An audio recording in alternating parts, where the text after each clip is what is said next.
chemically brought down on its knees. With every breath that I breathe, clenched fists and gritting teeth. Tonight the energy flowing in me is waiting for release. Thunder beneath my feet, a sight you won't believe. Until the dawn, the darkness falls, and I lose control.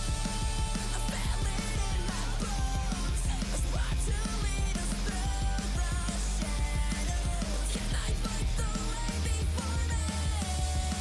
It coursing through my soul, a road to guide us through the sorrow. Can I calm this storm inside me?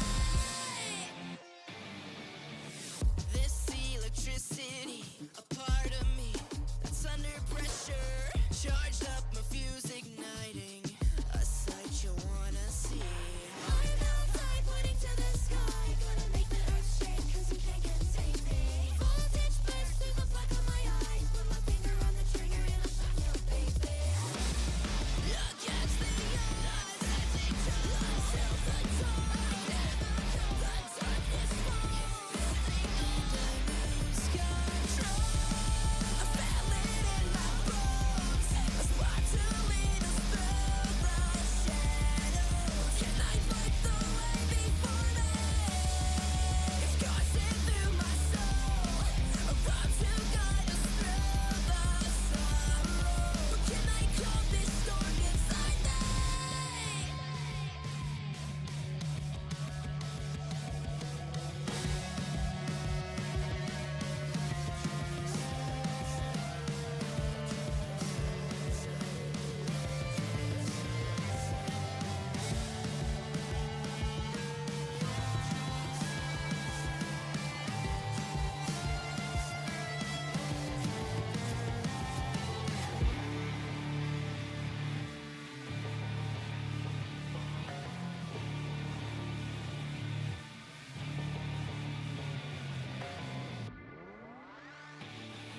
I feel it in my bones, a spark to lead us through the shadows. Can I fight the way before me?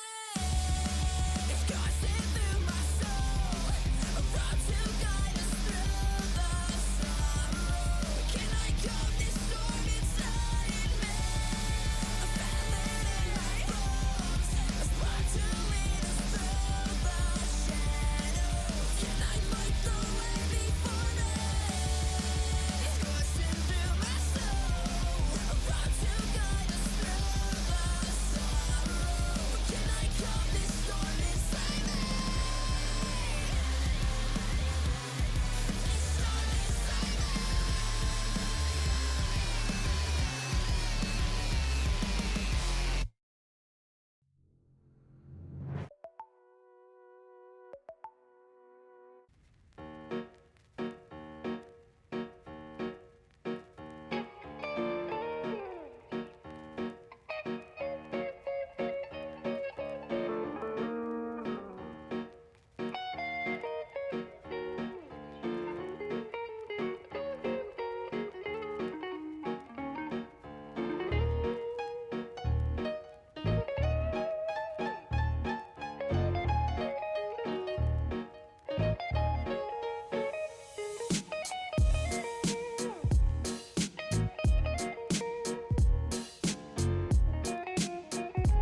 What's going on, everybody? Welcome back to Aegis Esports, where we are coming at you live with the NACL qualifier quarterfinals matchup between BlackRock Esports and Dragoon's Goons.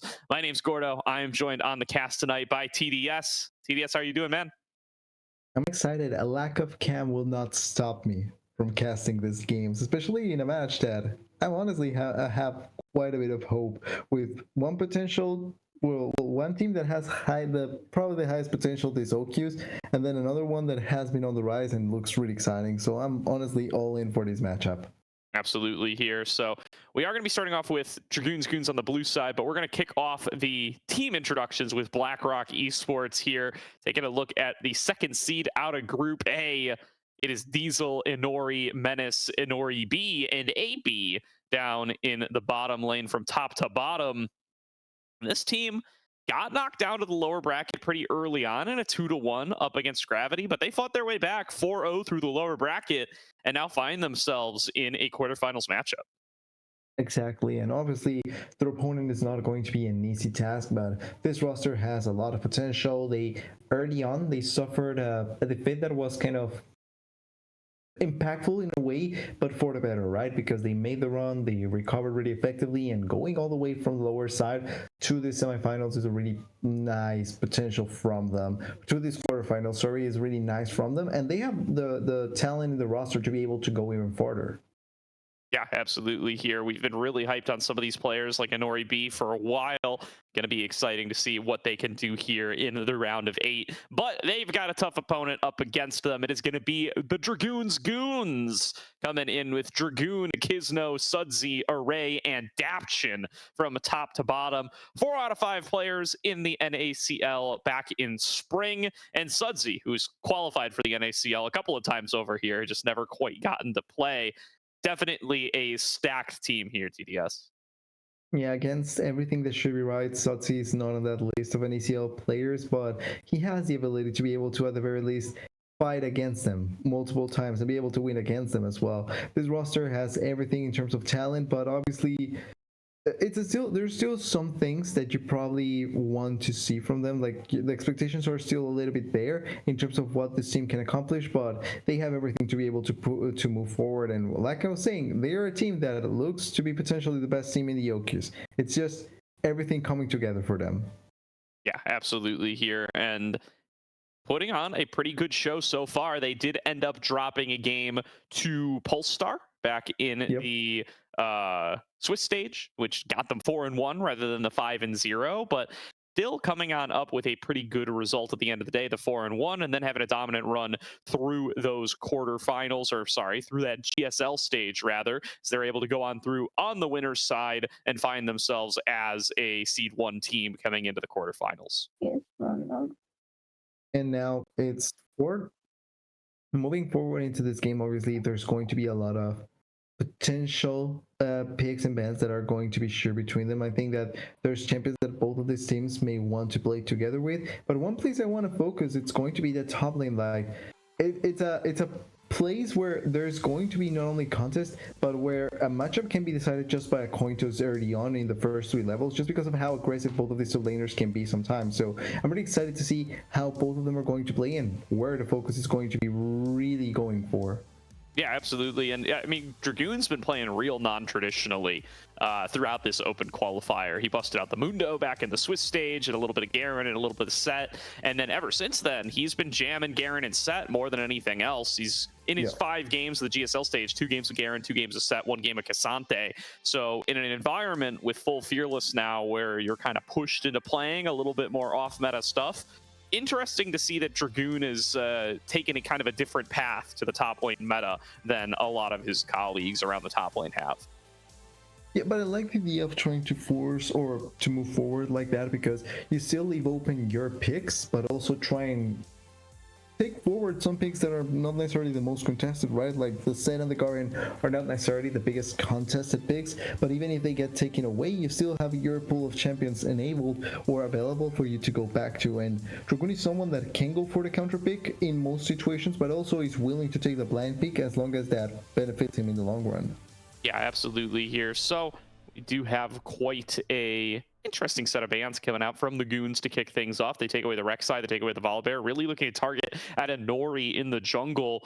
Meanwhile, marksman bans across the board. I'm really happy to see the Kisno Kindred ban out of BlackRock. That should be mandatory. The fact that Kisno has been getting to play Kindred games, a little bit unforgivable in my opinion. So a good thing for BlackRock to be reading that and taking that one off the board, as well as some favorite picks for Inori B. They're going to first pick that brand for Kisno, still super high on the priority list, and there will be an Ezreal lock-in for BlackRock in response. That's going to be going to Array in the bottom lane. Yeah, and having that Ezreal immediately picked, really nice to try and have the potential damage coming in from a safe distance. The important thing for me though is having that early magical damage dealer in the jungle. Obviously the Syra is the one that has been a bit higher priority when you think about what the teams are picking, but the brand is still really strong, team fighting power is really good, and if you know how to play it, you can find a lot of value even early on just because of how you can set up for your team. The Tristana, really good mid laner. Corki and Tristana have been the picks to go to for the mid lane. I think Corki would have been a little bit better, but I'm not against the Tristana. And then the Leona as well to try and lock down the Ezreal. Not a bad choice with the amount of CC that you can lay down on the champion. Yeah, the Leona pick coming on through. That will go over to Dragoon's Goons. I'm getting my teams mixed up here. It is going to be an Ori B on the Ezreal in the bottom lane. And now that Zyra locked in, going to be going over to Inori. Now, with the Tristana mid lane and the brand jungle, it feels like that's some best in slot mid jungle duos coming through for the Goons already here. Getting that really high priority pick into Sudsy's hands, definitely going to be a great start for them. And they go for the Braum. I really like the idea here to try and block some of the damage that is going to be pretty much just going to bounce around in a lot of the champions. So the Braum really useful there when you see the remaining bans coming through. Both lane is still going to be focused against Goons just because Tristana more than likely is not going to be the AD carry, although you still can pick it. It's not the typical pick that is going down there in the bot lane. That's why we see much more focus down there. And then for the top lane, I like the K'Sante. I think something like maybe an Aatrox ban or something like that could end up coming through here. Renection as well, still one of the safer champions, but the Jack's not necessarily a bad choice either. Yeah, the Jack's going to take another option away from Diesel in that top lane. Something to note is his Pocket Urgot is still up and available. That's a pick I associate with Diesel quite a bit. The Garen also going to be a contested pick between these two teams, but the lock-in of the Jhin does seem to imply they're going to flex this Ezreal into mid lane, and BlackRock are going to look to field it for Menace there. This is something that they've done already in this group stage, so just choosing to take the Ezreal as an AD mid laner and snag up that Jhin later on. The thing though is that I don't think Jhin and Braum synergize that well to try and pop the passive as effectively as possible. It's still not bad because you still have the shield of the Braum plus the long distance, the long range abilities from the Jhin. The Seri coming in on the other side, so having a hyper carry for Array. The Tristana was not going to go into the bot lane like we assume. And then for Dragoon up there, the Camille to end up having an extra layer of lockdown for one of his champions. But that makes up that they threw with the Jhin and the Ezreal going to be a really fun potential there. And then like you mentioned, maybe it's an Urgot angle, but I'm not sure if Urgot is the best against the Camille. Probably could be maybe a bit safer to just up into one of the fighters, although yep, the Urgot coming through. All right, they will snap that one up. I was wondering if we might see something like the Poppy. They definitely need a strong frontliner, and it's going to be pretty good up against pretty much everything that the Goons have locked in, sans the brand, but doesn't look like that's going to be the pick this time. They want to have a little bit of extra power on the Diesel here and get kind of almost 3 marksmen here. We'll call it 2.5 with the Urgot not really being a full marksman, a little bit more of a bruiser, especially these days, but an interesting counter pick up against Dragoon here, and I do think this is going to be a fight-heavy top lane where whoever's going to be able to get ahead early on is going to be really, really favored going forward to just be able to dominate this side lane.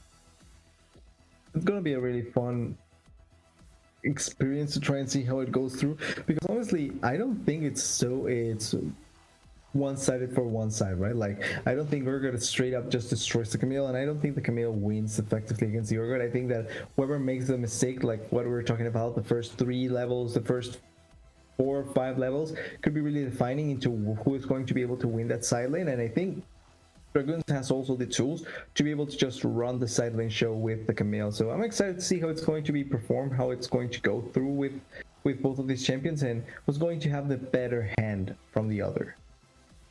Absolutely here. And then got these AP junglers both going to be really indexing into the harm farm play style. We'll have to see how they're going to be able to have those influenced by some of these laners, right? It could just be full clears for both teams, and we get a really quiet kind of trading of lanes and trading of jungle camps for both teams, as nobody's really going to go for anything too aggressive, but you can definitely look to influence that if anybody can get out of lane early on and try to go for something maybe a little bit more creative. I think Sudsy could have the opportunity to do that. He should be able to get the push going in his favor in mid lane in not too far away of time.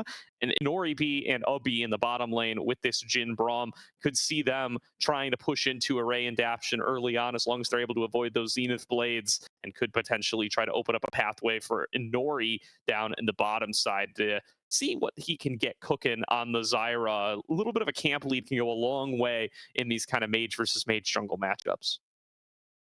Yeah, they don't tend to be the most exciting matchups. Like you're mentioning, it's pretty much clear, trying to get as much advantage as possible early on, and then see if you can move forward with whatever you're able to get, right? It's trying to reach the level 6 early on, trying to reach a power spike with your first item as well, and that can make you be as strong as possible. But I don't think it's going to be that like action-packed early game that you can get with other champions, just because the mage champions are just that much better to try and scale as quickly as possible comparatively. Yeah, it is interesting to see. This was being called out in the background. Well, we're not quite in game yet on stream. Kisno has opted for the Conqueror on brand. Not sure if that's intentional or not, but that is an interesting one to see come on across for sure. A little non-traditional in an environment where you're usually seeing the Arcane Comet on that guy. Does that stack in any way with the burn? Like maybe the burn stack is quicker?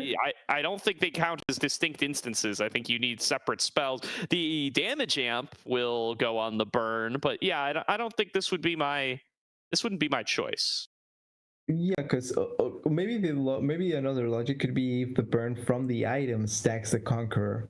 Maybe that could help, or that could work as I think. But yeah, it's not really a brand kind of rune that I'm expecting to see. Maybe Kisno is onto something that I have never seen before, but at this point it just looks like a misclick. Yeah, so damage over time effects, I did just wiki it. Damage over time effects and ongoing sources of damage grant stacks only once every 5 seconds. So if you hit somebody with a brand spell, you get 2 stacks. 1 stack from the spell itself and 1 stack from the dot. And then you have to wait 5 seconds until the dot can give you a stack again. So it's not nothing, but it's certainly not like pushing folks in the Conqueror direction. There's a reason everybody else takes Arcane Comet. So I'm kind of curious, does it reset the time that it takes for it to go away? Like if you keep the burn going with the stack taking 5 seconds, do you actually just keep the stack going eternally? I am not sure there. I would think not. I would think you need to trigger the stack to keep the timer going, but I suppose we'll find out here as you know, the game's underway, right? We're on a 3-minute spec delay, even though we've started. That means there is no remake, right? These guys are playing the game. They're at 3 minutes 30 in real time right now, and we are of course on the spec delay for competitive integrity. So the game is being played. So we'll have to see if that affects the Dragoons Goons in this matchup. I mean, I think it definitely matters if these two run into each other and nobody misses crucial spells. I would favor Inori in the damage department, partially because of this keystone difference. Well, it's going to be a little bit of missed damage, but at the same time, if you can stack it effectively, there's always a chance that that burn is going to be dealing extra true damage, and that is nothing to scoff at all. So maybe Kisno just looks great if he's able to proc the Conqueror as effectively as possible. But like you're mentioning, it's going to be all in how it goes later on, because there was no reset and there was no change to the runes or anything like that. Yeah, no big differences to be found here yet. That will be laning phase kicking on off. No early invades going to influence too much. There was a ward placed down by the Goons. They will be able to see where Inori is moving down to once he gets over to these birds. There's no way he's going to be skipping over those. They're going to be a pretty important part of his clear. is just coming up towards these Krugs first, so we'll stay hidden for at least a little while longer. Yeah, not going to get spotted. Really nice move around from Inori, just not allowing for a lot of information to be gained from the early Syra clear. Now, if you're not going for an early gank, then that's not going to be as meaningful, because anyway, you're not going to find a lot of value. Wow. Oh. Wow, Menace flashing in here, thinks he's got a great angle for a trade, and he might be right. Sudsy gonna be forced to flash away, and super aggressive there from Menace, knowing that he has access to that press the attack. Just takes a huge trade up against Sudsy. Yeah, the early trades were going to be much better for the mid lane coming in from BlackRock, and that is an early trade that, yes, you blow flash for flash, but you also blow a little bit more time in the mid lane in your favor, and importantly, you still have the CS lead plus the health lead against Sudsy, so you probably can try and force a little bit more if the Syra hovers. Absolutely. Is now still just moving away on his clear, as is Inori. Inori keeping pace just fine. The power farming is the go-to strat on both of these junglers, and recalls come across for both mid laners, so it doesn't look like that trade of flashes or that health advantage for Menace going to end up sticking too substantially, but both of them have stacking items they want to get back in lane with. Sudsy grabs that Cull, Menace grabs that Tier, but here's an early gank out of Inori, going to be coming through with those Strangle Thorns, forcing flashes out of both Daption and Array, and keeping them underneath turret at low health bars now. Kizno is here to cover the dive, but he won't be able to salvage the lane as long as they don't go for anything too crazy here. Still, that was such a good force coming in by Inori. He blows his flash, yes, but like you're mentioning, it's 3 summoners down for the bot lane coming in from the side of Goons. Importantly, it's going to be the Seri early on that has no flash and no cleanse from the Braun and the Jane. That can set up really effectively for an early gank. Nice trade coming through from Menace yet again here. Again, it's this press the attack that's really helping him out in the runes department. Coming on up with favorable trades, landing the Qs, of course, an important part of this, and he does end up winning out up against this Tristana. Diesel and Dragoon are trading as well, but Precision Protocol helping out Dragoon a lot here. Menace going aggressive in the mid lane yet again, lands another Mystic shot, and that's first blood for Menace, just outplaying Sudsy in the mid lane one-on-one, coming back to mid lane with a vengeance. Yeah, perfect execution there. Gets the early trades, gets the early advantage onto Sudsy, and now it's 1 kill for the Ezreal. The Ezreal pushing the wave as well, and no teleport for this Tristan. It's going to be such a good start for Menace. Yeah, absolutely here. Really great stuff coming on out of Menace. Formerly Julian, formerly Zatsmod, was playing support for a while, and now back in the mid lane and looking good while he does it, taking down one of the evergreen mid laners of tier 3 here in Sudsy. Kizno now finding Inori, thinks he can take him down. One more auto will do it, and Kizno comes up with the kill one-on-one in the jungle. Dragoon flanking him, making sure that Diesel can't get involved. Also had the hover from Dragoon, so made it so that it was impossible for Kizno to end up dying. Important kill back, a kill collection to get back, because losing the mid lane against the Ezreal was not going to be a fun thing, and especially with how the rest of the lanes were going, you needed to find some sort of early advantage elsewhere. Yeah, really great stuff here. There's going to be a B pushed on up into the Tri-Brush, spotting out Daption, hitting him with the Winter's Bite. No harm, no foul. And that's going to equalize the gold across the map here. It's still a bit of a lead over towards BlackRock, but not going to be getting out of control there as they do manage to get their jungler going. Menace going aggressive yet again, though. True Shot Barrage goes a little bit wide versus Sudsy, would have been the difference maker in another solo kill, but Sudsy, still without TP, gets forced out of lane yet again. Yeah, without TP, it's just able to force so much out of Sudsy, and Sudsy has to make the work of shame because he's now once again behind the play, behind the lane, and importantly, he's not able to answer back to what Menace is trying to accomplish in the mid lane. It's just really well played so far by the mid laner from BlackRock, and it's keeping such a nice advantage over the enemy mid laner. Absolutely is here. It is going to be Diesel and Inori clearing on out these grubs. It will get the extra split pushing power for BlackRock. And so far, it's been a BlackRock focused early game. They have been able to build up that lead in mid lane, and despite a little stumble from Inori, still securing themselves objectives. Does look like the Dragon will be started off here for the Goons. They do look like they will be able to get that one without contest. Yeah, technically it was a trade, right? Because it was grubs for the Syra, where meanwhile they get the Dragon down there in the bot lane. It's a 1-for-1 in that sense, but it is a Cloud Dragon. That means that we more than likely are going to be getting an important soul, an actual good soul, and that can be a difference maker if you're able to stack the Dragons early on instead of the Goons. Absolutely here. A nice bit of trading coming in from both sides here. Yet again, Menace is going to be the one who comes out with the health advantage. Lands another Mystic shot. He does not miss these, and Sudsy is forced to jump out of the way and still finds himself at a massive HP bar disadvantage. Still with no teleport. Menace is just dominating this mid lane.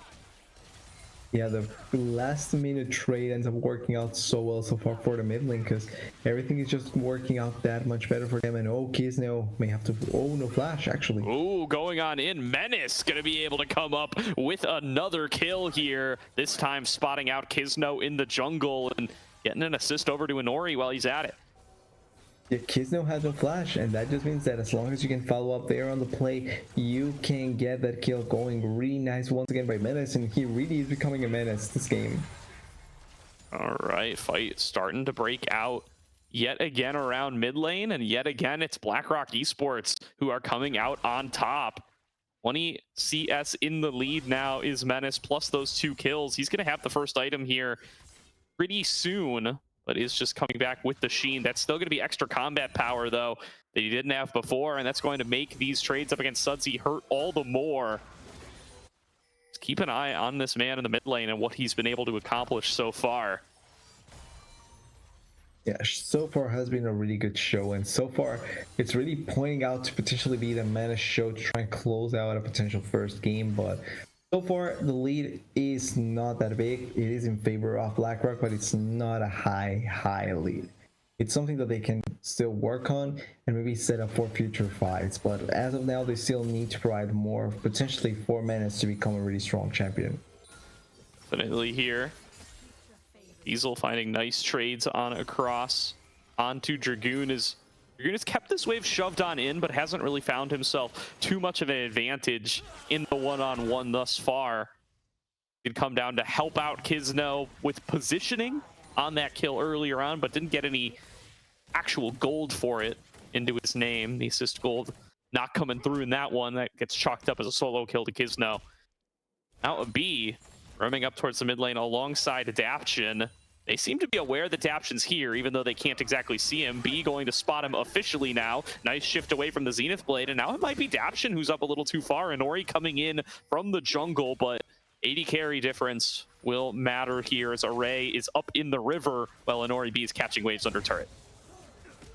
And just trying to stay as useful as possible, collecting the minions on the side, because in the mid lane it's pretty comfortable for them. They don't need to do that much. You're going to be getting their farm on the side of Menace, and also as long as you keep him safe, which is what they are accomplishing by sending multiple members, it just makes it so that he can really try and be as proactive as possible, and that can set him a win condition for himself.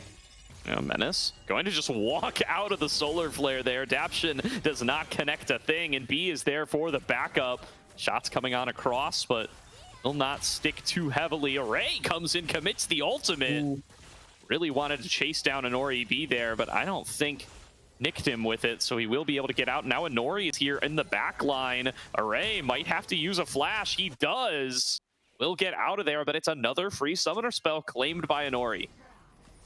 And another one really effectively for them, as they're trying to push a little bit on the bot side. They are trying to get as much as possible with this turret, and also they are going to try and punish Menace. Out now, Menace, no chance of getting out of that one. Locked down by the Hextech ultimatum, and Dragoon will be able to claim that kill. We do have a pause though, so we're going to get a little bit of a break here. Hopefully we'll be able to get back in just a few seconds.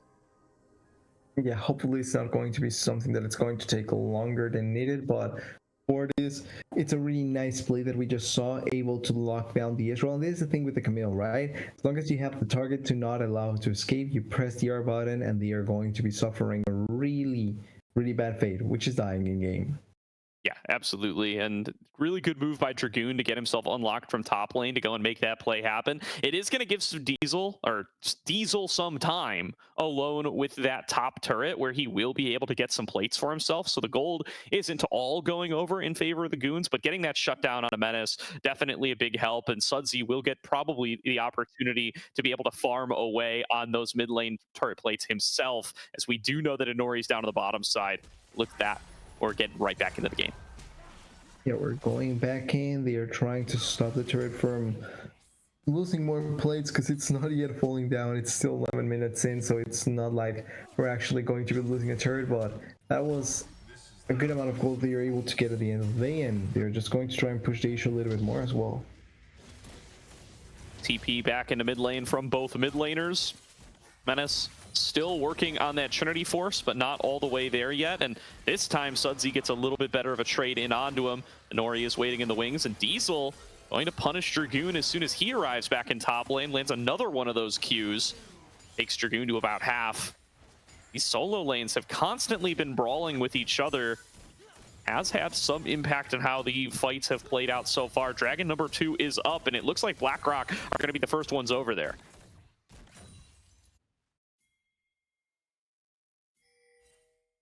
Setting on up here for another potential fight. It is going to be Daption caught on out, taking a big chunk. Stranglethorns will knock him back up. Menace moving forward, not going to be able to land a Glacial Fissure, but Daption has already dropped so low. Kisno going to be able to flash away from that fourth shot of Inori B, but now it's a Ray left in the middle of everybody. One more shot will proc those concussive blows, and Inori able to take him down. Diesel nearly finding a solo kill in the top lane, but the Fear Beyond Death does not connect. Menace the only one to drop for BlackRock, and that means this dragon is theirs.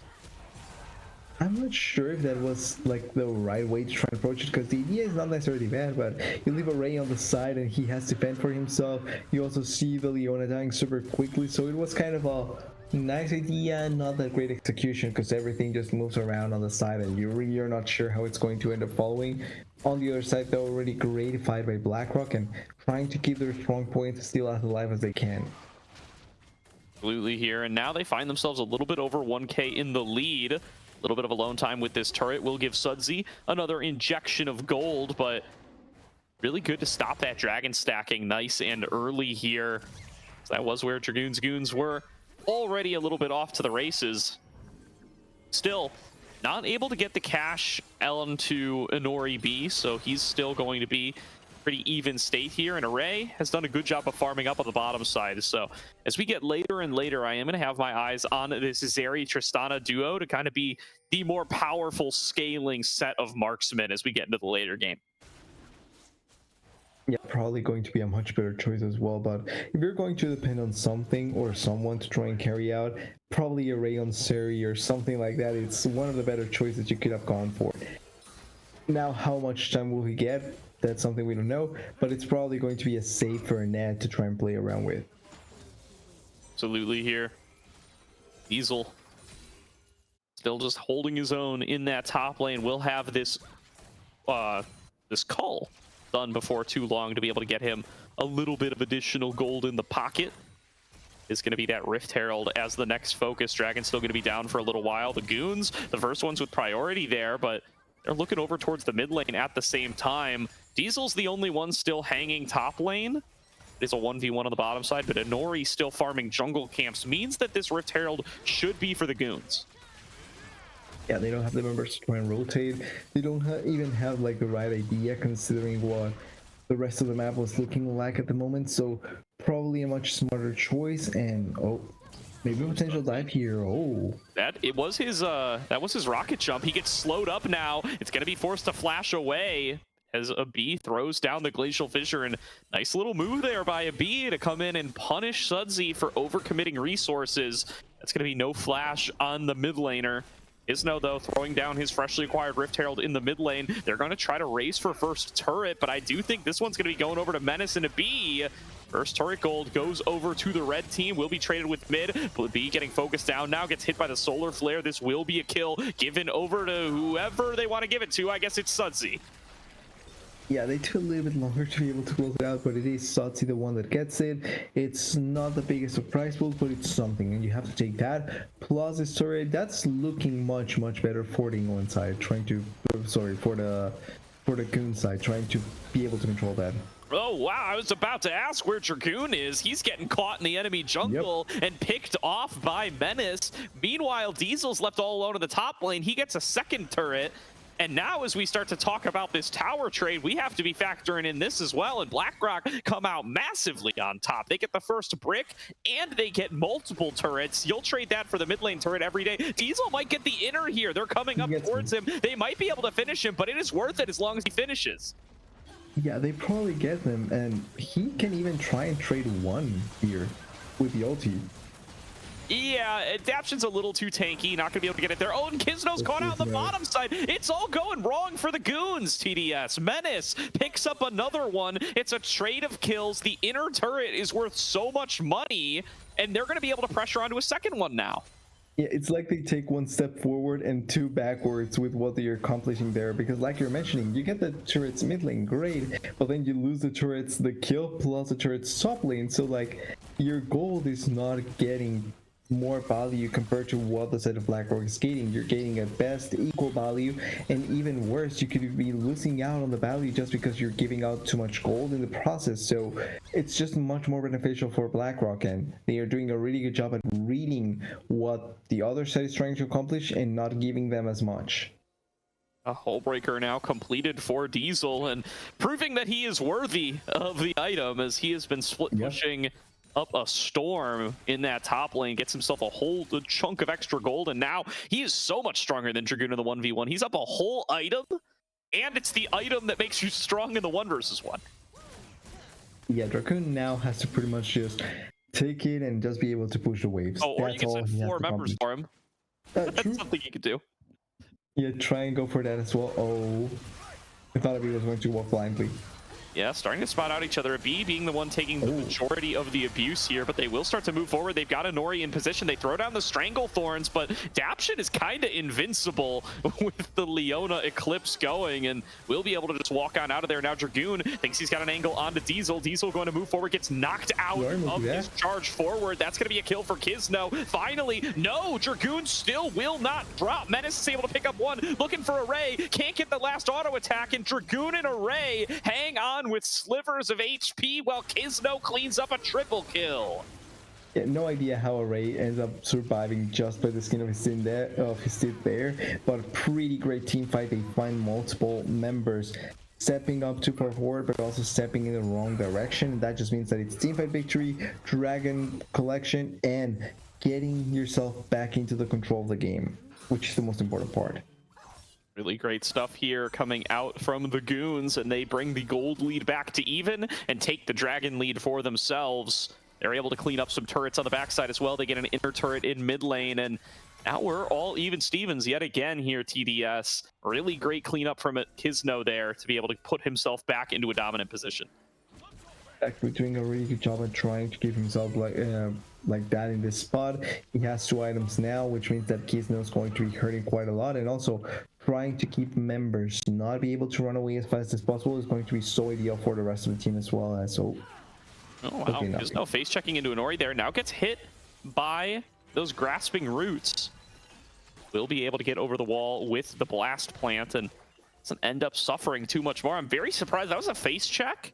I really expected to see the E come out of Inori there and potentially be able to pick off this brand, but a little bit more cautious than that from the BlackRock jungler. Yeah, going to be a really nice attempt there to be able to pull it off. And looking at what they are going to be trying to pull up on the side lanes, Dragoon trying to force some fights on the side, but even with that great Q, you don't win this matchup yet. At the very least, not yet. You still have to wait a little bit longer. And Diesel is becoming a really scary factor in that side lane. If Dragoon ever leaves, that could be potentially 2 turrets just falling down immediately. It definitely could be. So Dragoon's got to be in that one-on-one duty for the majority of the game. Luckily for him, he's still doing a solid job in that one-on-one despite the item discrepancy here. Diesel not finding any kind of crazy solo kill angles onto him, at least not right now, and especially not with his flash down. So and just a bit of a stalemate. They're actually calling Diesel up now, but that's giving Dragoon alone time with the tower, and Diesel's got to go right back from where he came. Yeah, they kind of read what they were going to try and accomplish and just immediately turn it around in their favor, because now they are getting much more value for what they are going for, and Dragoon potentially now getting even a flank angle here with no turret on the side. They know where Nori is. Could end up being a perfect play for them. A good move by BlackRock here to back away. They do not have the pressure in the side lane. Sudsy coming in the one-on-one up against Menace, and he's winning out on it this time. Menace tries to flash out to safety, but Sudsy finishes him off and goes on a rampage. That's going to be a fight win already for the Goons, and they're looking for a little bit more. B getting locked down, and Nori caught out on the side by Kizno and taking a fair chunk of damage. And that's a Nori B, by the way, not a Nori in the jungle. Now forced backwards. Well, Diesel gets a little bit of time on the turret, but not enough before Dragoon shows up and clears the wave.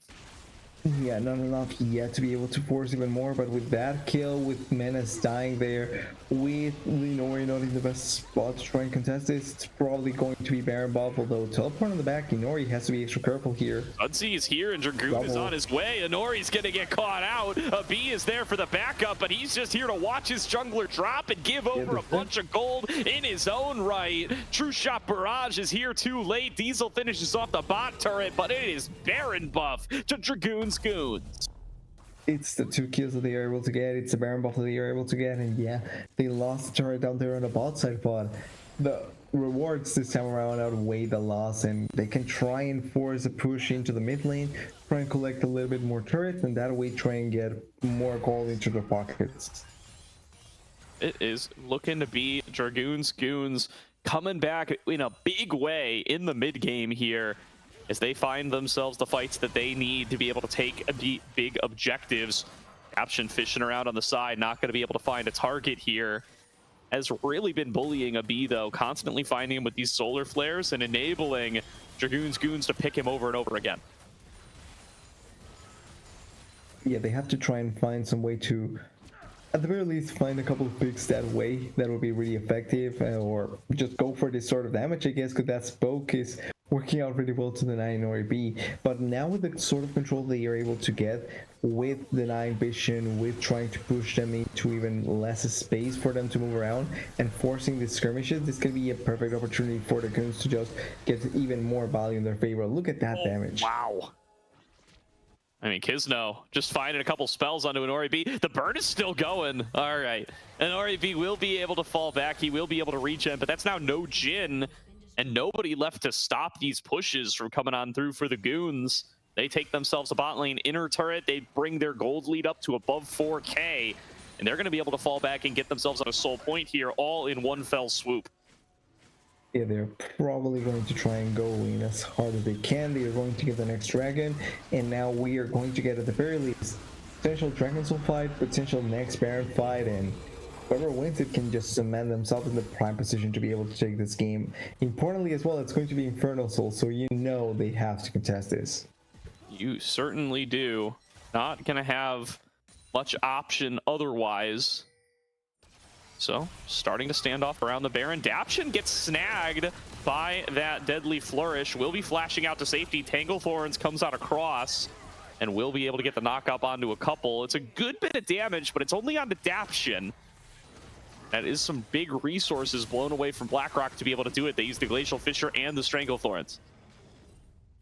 Yeah, they have quite a bit of CC to be able to play around with. It's just locking them down. It's what it's going to come down onto, and a lot of members also see quite a bit of health. Oh, Solar Flare catches a Nori B. He had the flash, but didn't use it. Now down a huge amount of HP, and Dragoon coming in on the flank, and the team's namesake might just put BlackRock in the dirt for game number 1. Both carries drop on down, and they're not stopping there. The second Nori is in Dragoon's sights. A B is there for the backup. Diesel pumping out the damage, brings in the Fear Beyond Death. Gonna be able to fear him back away as Dragoon falls down, but a B still taking damage, will eventually fall, and now Kizno is here to try to burn the rest of the members. Array and Sudsy are working on the base in the meantime. Kizno will eventually fall, but Diesel will burn down fresh off a triple kill, and these recalls cannot come through fast enough. The 80 carry pair of Dragoon's Goons will claim game number 1 in 25-30.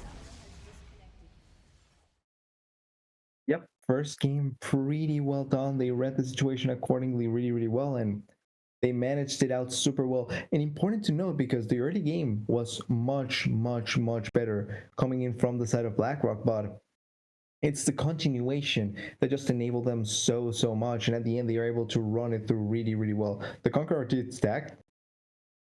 The Conqueror did, I think what PBS is trying to highlight for us Okay, is it did 125 total yeah. healing.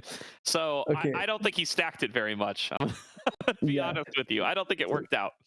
We can say that in against the bad rune choice, it worked out. The game worked out, not the rune. Yeah, I don't think we give a lot of credit to the Conqueror in particular for bringing that brand on across, but Kisno had damage to spare and was able to come on up with some of those important picks in the later and mid-game to be able to close things out here for Dragoons. Goons are really good showing to start things off despite a big lead built up for BlackRock. Exactly, and it's important to note that sort of thing going forward because it can mean either two things. If BlackRock gets an early lead and they don't throw it away, that can just be a game that they can continue on and be able to run it really, really effectively going into game two. Or the contrast is that if Goons just get a pretty stable early game, they are able to run the mid game going forward, and that just means that they are going to be a really difficult side to defeat if you don't take the early game really effectively or much more effectively than even the BlackRock did. Absolutely. And now all those champions going to be off the board for Fearless Draft in game number 2. Let's see how BlackRock can try to strike back as they try to take this series to 3 games. We'll be back in just a couple of moments as we get into draft for game number 2.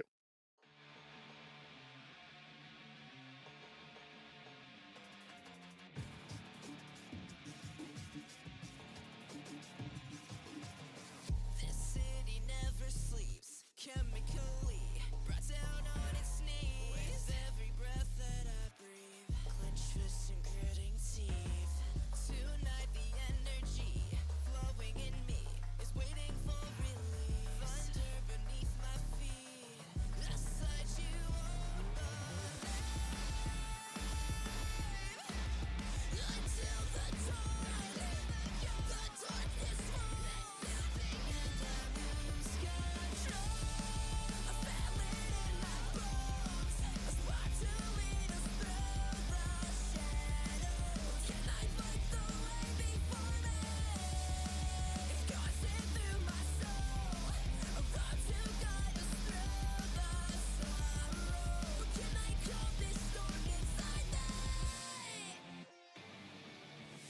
This electricity, a part of me that's under pressure.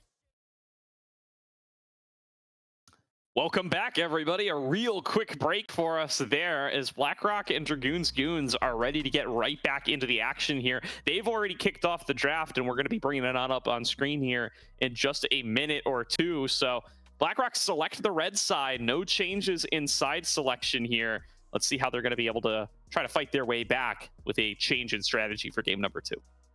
Yeah, they just want to close this series out as quick as possible, going into game 2 as quick as possible. But with the game 2 draft starting as well, a little bit of equal sides going in and maybe equal bans going in as well, with the Rumble coming in first ban as well.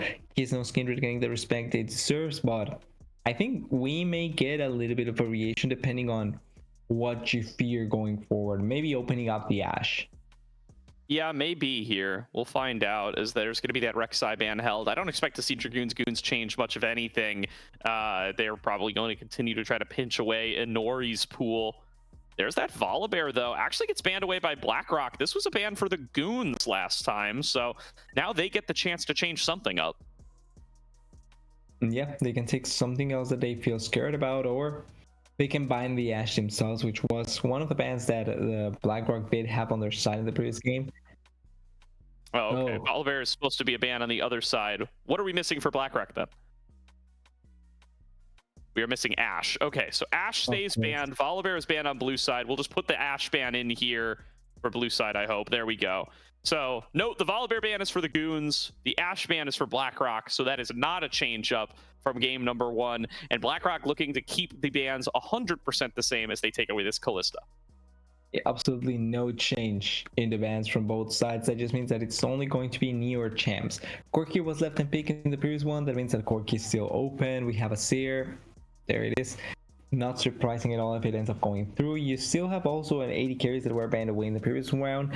Could end up seeing something like the Kais and Nautilus coming through from BlackRock if they really want to go for something that was left and pick and wasn't picked in the previous round, and they can go and try and take it here. Senna is also available if you want to go for the Senna, a little bit more healer on that side, and then play for your top side much more effectively. But there's still tools that BlackRock can go for. Absolutely here. There definitely are. And yeah, that Corki pick coming on through. It's interesting that Sudsy is kind of like fully embracing these AD mid laners. I don't remember exactly what was banned in all of the Goons games so far, but Sudsy has been playing his more traditional champion pool of like the Azir, the Hui, the Aurelion Sol, the LeBlanc so far in the GSL group stage. It's interesting now that they're in top 8. He's starting to go in towards these AD mid laners and add them into the pool. So the Corki and the Tristana going to be his first 2 picks. Orianna Jinx going to be a strong team fighting duo for BlackRock as they try to put themselves into a position of just 5v5 Dragoons Goons out of the game. It's 100% making it so that you have a great late game carry and a great late game mage that can support that carry as well. On the other side, you have the Maokai, point and click C, great ultimate, and control to try and provide for the Corki is not a bad choice. You can still go for something like I was thinking Aphelios. I just saw the portrait and I thought it was going to come through, and it is the Aphelios to try and have a similar hyper carry, not to the same degree as the Jinx, but still powerful enough. And a classic for Array as well to see that one end up coming on through. That was kind of his last remaining pick that he's gone to as his bread and butter in the GSL stage. He's played a couple of Senna games as well, but doesn't feel like this is a position to take the Senna, as you're going to get some of your classic duos banned away, the Nautilus already taken, and then you're going to lose access to the Ornn and such as well. So instead, they snap up that Aphelios with support TBD, and the Nautilus will go on over towards a B on the BlackRock Esports side. Yeah, and they already are showing signs of trying to take away from the support position with the rail band away, the Jowr band as well to take away from the junglers, which I think it's not a bad idea, especially with what's left. Probably Jarvan one of the better choices, Xinjiao as well, maybe it's 20 if you want to have the tank as well there, and the Rakan to take away from the engage. I feel like an enchanter here wouldn't be a bad choice. You can go Lulu here for the Aphelios and you can buff him up as much as possible. Yeah, you can for sure. There's going to be that Garen ban. Again, a contested pick in this series as both top laners have been going for it throughout GSO groups. Now BlackRock going to be looking at a jungler here, trying to save that last pick, counter pick for Diesel in the top lane. They will take the Xin Zhao here for a Nori in the jungle. Yeah, and with the Xin Zhao, it's now only missing the top lane and the support here for the set of the Goons, and Poppy, not a bad choice. You have ways to deny the engage from the Nautilus, engage from the Xin Zhao. Can flex it to play top lane, jungle, and support, so we yet don't know where exactly it's going. But with the Olaf, you can kind of guess where they are going to try and send certain stuff. The Jax also getting covered, and it's going to be picked. So probably top lane Jax, Maokai in the jungle, and then the Poppy in the support position. Although you can flex those two around really well, and it's going to find really good value as well. Yeah, interesting to see the Poppy come out here. I really would have loved it from BlackRock last game, but didn't end up coming on through. And now it's only really nullifying the Nautilus and the Xin Zhao. So will be interesting to see. I suppose there's also pre-counters, a lot of options for Diesel in the top lane. And he's going to go with that bread and butter Cassante. So nothing too spicy in the top lane counter pick position coming on across. And I really like what Dragoons Goons have assembled for themselves here. They've got some really powerful scaling with that Corki Aphelios. They've got the side lane domination with the Jax. And BlackRock, I mean, they're going to need to be able to find these front-to-back team fights with the big wombo combos and the resets for Jinx to be able to take it back. Yeah, I wasn't the biggest fan of what they tried to accomplish in the previous game with how BlackRock tried to play some of the stations later on. I think that this does have the tools for them to, at the very least, late game wise, have a pretty straightforward way of trying to accomplish it, with the Jinx running amok, and then you have the other members trying to kind of peel around here. But the Goons composition is really nice. You have the NACL of engage with the Poppy, you have great split pushing, you have great scaling, and then the Maokai, the ultimate is going to be really good to try and control certain spaces and provide for the Corki poke and even a Aphelios poke to a certain degree to find its mark in a lot of the situations if they are just left there without being able to move. And there is going to be a game number 2 kicking off here in just a few short moments. We do have that spec delay yet again, but I'm excited to see how Daption's going to be able to perform on this Poppy. Daption, a player that we haven't gotten to talk about too much, but in my mind was the biggest crime of this spring to summer off season. This dude earned a spot back in the NACL. He was so good on Cincinnati Fear and contributed so much towards them being able to exceed expectations in spring. Was unfortunately unable to find a spot in summer. I think he'll be able to fight his way back here, either with these Dragoons Goons or otherwise going into the future. This is going to be another step on that journey as he looks to be able to shut down what Abi and Inori are looking for in the engage department in this game number 2. Yeah, and technically speaking, it's not like it's their first time trying to go back to the NACL. It's just how they are able to perform with that. But you have Inori and Inori B on the other side trying to stop this from coming through. So going into game 2, going to be a fun experience, going to be fun seeing how they perform with it and who can find the best opportunity to just move forward if it's Goons winning this one. Certainly here. I always love those fearless game 3s where we can get them. So little bit of the back of my mind going to be cheering for BlackRock here, but we will remain impartial on the cast and see how they're going to be able to fight back here. I think one of my concerns though is that they haven't drafted themselves any like really strong winning lanes. You hope that Inori B and Abi will be able to make it happen bottom side, but that Poppy can be a bit of a threat if she's able to find good angles. We're really going to need Inori B and Abi to secure that push. Otherwise, you're going to get shoved in a lot across the board, it feels like, and it might become a little bit more difficult to be able to execute.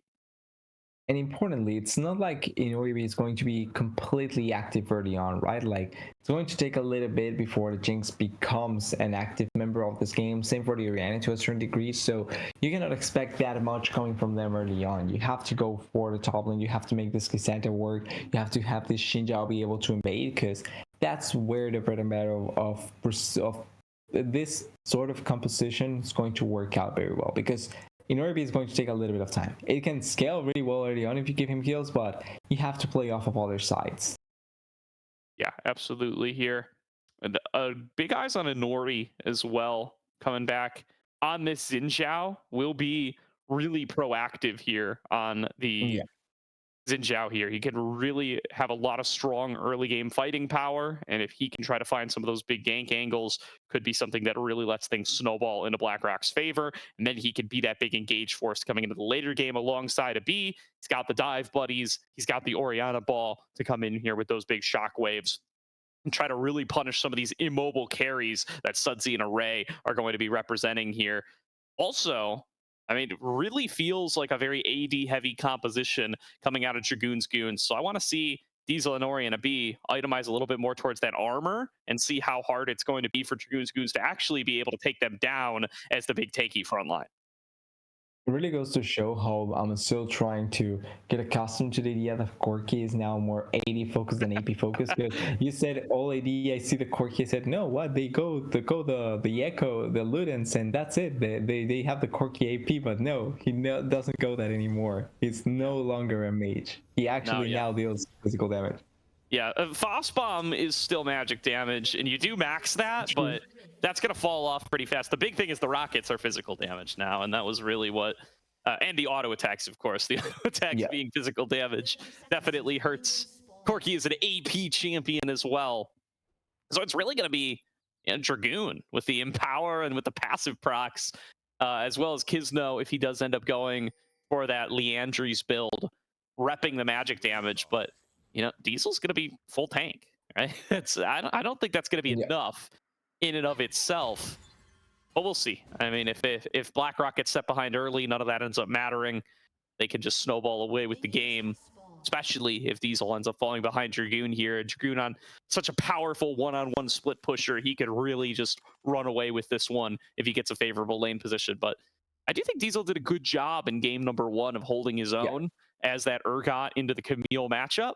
Let's see if he can do it again. He got counter pick again.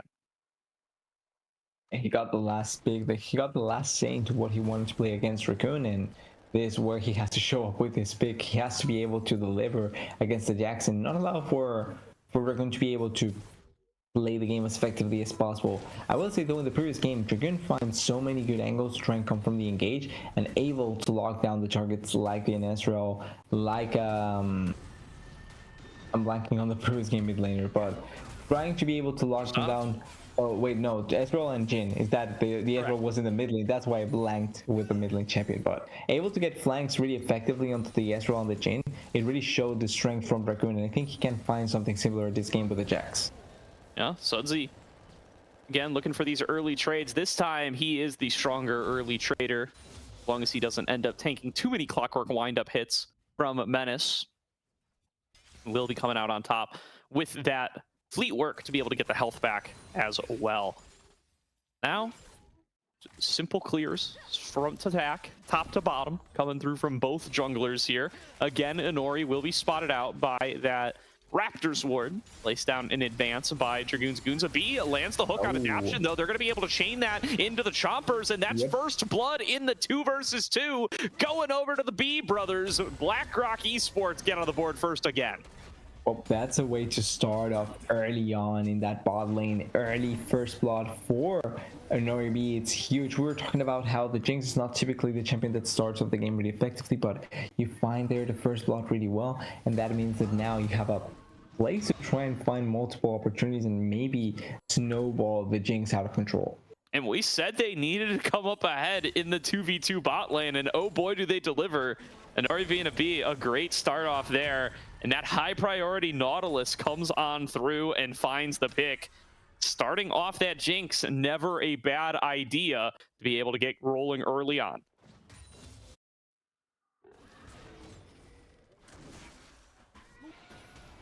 Now, moving their way down to the bottom lane is Inori, a B, and Inori B. The Venn diagram trio, as they may be. Now going to be clearing on out that Scuttle Crab and potentially looking to revisit, although Dragoon taking a big trade in the top lane. Diesel footwork's out of the way. Will be able to keep himself safe, and Kizno and Inori finding each other. It's a level advantage for Kizno, but Inori looking for the fight anyway, flashing over the wall. A B going to be able to pull in that tree, looking for the reset for Inori. They will be able to get it, and now it's an excited Jinx firing away, trying to hold down Array, but breathing on him with that flamethrower. Array will be able to stand and fight. It's a double killed adaption of all people, but this last kill, that one's all for Array. It's a 3-4-0 fight in favor of Dragoon's Goons. Make that a 3-for-1, actually, as we may have lost TDS here. I'm not hearing TDS, so we will be keeping things here as a solo cast until we hear from him yet again. But Menace and Sudsy trading back and forth here in the mid lane. There's going to be a Diesel pulling underneath the turret, looking for a big trade up against Dragoon. Will take 2 turret shots, so that'll kind of just bring them to equal health bars. Okay, I think I'm back. I think we got you, TDS. Welcome back. Okay, perfect. I don't think I missed much apart from maybe a couple of kills, but yeah, it's all kind of how I left out. So let's see. Ooh, all right. Fights. Solo laners all going at each other yet again. Here comes Kizno on the wraparound, trying to finish off Menace. He flashes back away. Inori going to be here before too long. A B doing his best to tank things up in the meantime. Kizno going to be the first target yet again. He gets pulled back in after the twisting advance, and Inori will cut him down with the spear. Now it's just Sudsy at low HP. He's got the option for the backup. And it does dodge out on that Wind Becomes Lightning. That should be enough to guarantee he's not going to fall down on this play. Yeah, not going to be the biggest potential there to try and force into Sudsy, but a bit of miscommunication there between Kizno and Daption. One went in. Oh, whoa, wow, the top laners all in on each other yet again. Diesel matches Dragoon's flash and cuts him down. A solo kill to Diesel. And to no one's surprise, K-Santa gets a solo kill. This should have been something that maybe some people were expecting, but really nice kills they were able to find, and it's not looking that great for the side of Wade. Inori B. Adaption coming on in, going to be able to push Inori B out of position, and even with a B here, I think it might be too late. Flash after from Array to finish off the kill, and Array now 2-0 on the Aphelios. Yeah, and that was about to be so well by V, able to salvage a little bit the Inori B for a little bit longer there, but at the end it's not going to work out. Another kill for the side of the Goons, and importantly, Array 2-0-2. Yeah, really strong start here for Array. Despite what looked like it might be bot lane going sideways, he comes up with that extra kill earlier on, now getting another, and the CS lead is substantial for him. He is really starting to snowball away, and he might be the one hitting those item spikes sooner than an Nori, despite how some of those early trades might have looked. Yeah, in early first blood, it's not going to turn into much because you have Ray with 2 kills and 0 deaths. It's going to be a little bit difficult for the side to try and put up top of that bot lane when you have this sort of strong affiliates to play with. But also importantly, with that first dragon that they were able to get, now it's looking into maybe setting up the stack and not even allowing for the Jinx to get to a point where she can be extremely strong if you're able to get a stack going in your favor.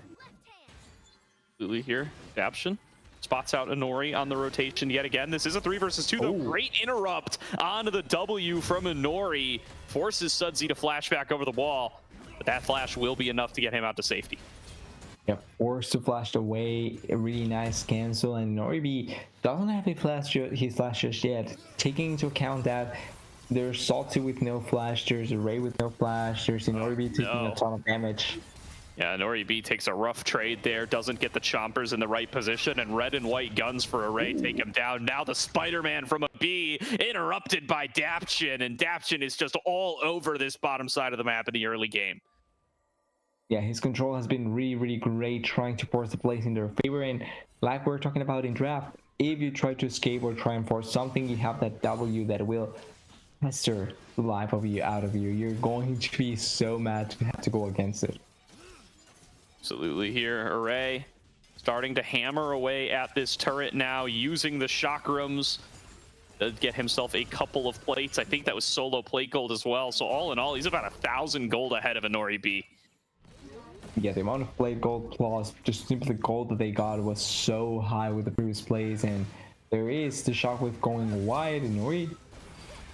Ooh, coming on over. It is going to be that chain CC landing on it towards Inori. He's got nowhere to go. Menace has already dropped. Inori flashes over. He wants to get Sudsy. He wants to get something back, but he will fall down. Daption finishes off that kill. Now the top laner's going all out yet again. Will it be a kill for Diesel a second time? It will be. Diesel, the king of the one-on-one, takes down Dragoon a second time. And once again, Dragoon, you have no mana. You cannot play that as aggressive as you're doing, and he's getting punished each and every time. 2 deaths already behind in CS. Importantly, the other side of the map is winning, because if not, this top lane may be in a really dire situation. A really dire situation, to be sure. Diesel needs to be coming up huge in these fights. He needs to be hitting these item spikes early on, and he needs that armor that Iceborne Gauntlet's going to give him, because the damage out of Array and the damage out of Sudsy is going to be huge. They're getting fed so many kills. Exactly. It's the other side of the coin that you have to be extra careful about, but you can try and deal with that eventually, just because armor is going to be really nice to be able to build onto. Even if there's a tiny smudge of magical damage, the armor is just so well here. Really is. Now Siege pushing on in from Array yet again. Daption coming around on the side, and this 2-on-2 feels like it's done and dusted. There's just needs to be so much respect paid by an Nori and a B. They're down in levels, the both of them. A B doesn't even have the depth charge yet. Nori trying to farm his bottom side jungle, that alone is dangerous. They see exactly where he is, and they have 4 members all lurking around in the shadows. Yeah, they really are far behind when that is kind of the go-to situation that you're forced onto, as we see some of the other members maybe trying to move around. Shockwave connects for Menace, but he just doesn't have the damage yet. He's only got mana items in the inventory. Sudsy just returns fire. Even without a true ultimate to use, he still comes out even in trade. Yeah, I would say though, trying to force like that kill probably not going to work out that effectively. The rest of the map though, going really well for them. Yeah, we got a bit of a pause here, so we will have to wait before we're able to start up again. Don't worry, your screen's not frozen. Is all of us here together. We'll go to caster cams in a second or two. Hopefully we'll be able to get back into the game before too long. Not sure exactly who paused or why, but it's going to be a couple of seconds to make sure everybody is back and stable. Yeah, nobody wants to be forced into a really weird spot just because of the internet connection, but the overall way the game is playing feels pretty similar to the previous game, right? Like, it feels like it's reminiscent to what happened in the previous game with some of the early game control that BlackRock was able to accomplish, but then later on it just became so messy and it enabled much more of what Dragoons were looking for. Yeah, and I think it's a worse situation than game number one for BlackRock for sure as well. Is while Diesel is doing well, and he was doing well in the previous game as well, it is still such a big lead for Array in the bottom lane, and that's just not what was matched in the first game. And I am a little worried about how BlackRock are going to be able to fight back into it. Yes, they're going to have a tanky Cassante, but with both of these 80 carries getting so fed, he might still end up shredded either way, especially because Gatling Gun has that built-in armor shred for Sudsy. They're really going to need to make sure they get onto one of these carries nice and early, take them out of the fight, and still have frontline health bars left to be able to frontline for a Noribi. Yeah, the longer your front line lasts, the best it is for Noribi, because that way he can actually hyper carry the game. Will that be consistent? Maybe not, but it's something that has to be played around with and something that has to be set up very well with BlackRock on their side. Yeah, it definitely is here. We'll have to see how they're going to be able to do that. I've liked some of the proactivity we've gotten to see out of Anori, but there is a little bit of invincibility syndrome in there as well. It really seems like he's diving into some of these fights with numbers disadvantages, hoping that his team is going to be able to get there in time and they'll be able to turn it around using the fighting power of the Xin Zhao. And more often than not, that has not been working out, taking some of these odd-numbered fights in mid lane, taking that odd-numbered fight earlier in bottom lane, and just ending up dropping before they can really turn it into something that is BlackRock Esports favored. So they don't last long enough. That's the thing that I'm catching from everything here. Like, if they lasted just a tiny bit longer, maybe the game could be looking different in terms of what the side of BlackRock was able to accomplish. But once again, in both games, I've really liked the way that they are trying to set themselves up for success with their early games. Probably more in favor of how the side of BlackRock is making it happen to what Goon is doing to try and make that happen as well. But overall, I like the idea here that they're just setting themselves up for success with what they have at hand. Yep. And the second spawn of Grubs, I believe, is coming up before too long as well. I do want to see if BlackRock are going to play for that. I mean, just to guarantee that no Grubs go over to Dragoon's Goons, but also give them that little bit of extra power. They're not in a great position to be able to split push, but taking turrets faster, always a beneficial thing to be able to lock down whenever you can, and would make that Rift Herald push more powerful as well if they're able to secure that one for themselves in about 3 minutes. Yeah, that is going to be probably one of the better things to try and accomplish for them. You also don't want to stop the pacing of the game going away from yourself. You want to keep things on track and make them move as best as you can, because if you put a halt on it, you just give time for the enemy team to try and recoup. Yeah, and we are unpaused now, so we'll be getting back into it in just about a minute so that we can recreate that spectate delay that is oh so important for everybody to be playing on fair terms. This bot lane domination for Dragoon's Goons has got to be the story of the game so far. 3-1-4 for Daption's Poppy, 2-0-2 for Array's Aphelios. They are so well set up to be able to carry this game between the two of them. Not even to mention Sudsy being 2-0 on the Corki as well. They've just got to make sure that they're able to keep that train rolling, that they'll be able to execute on the team fights. It does look like we are about ready to get back in for game number 2. Yeah, it took a bit, but we're finally back into the game. 10 minutes have only passed so far, and we have everything to be looking forward to, especially this fight top lane, because they are not stopping. Yeah, really great fight coming on through from that bot lane for Dragoon's Goons, putting them into this position, and now a second dragon spawning in about 30 seconds. See if there will be a brawl for it, or if it will just be ceded over to Dragoon's Goons with how strong they are in this part of the map. Exactly. They probably could have had a little bit more accommodation for how they were going to try and combat. Apart from that, everything is working out really, really well for them. Ooh, over the wall. Diesel going to be able to find the pull on Dragoon. And now trying to finish off the job. Flashes after him. Flashes are traded. Here comes the dash forward, and Diesel takes him down yet again. This Cassante running away with the top side of the map, even in trade for that Dragon. Menace and Sudsy trading yet again. Doesn't have the Shock Blast quite back yet.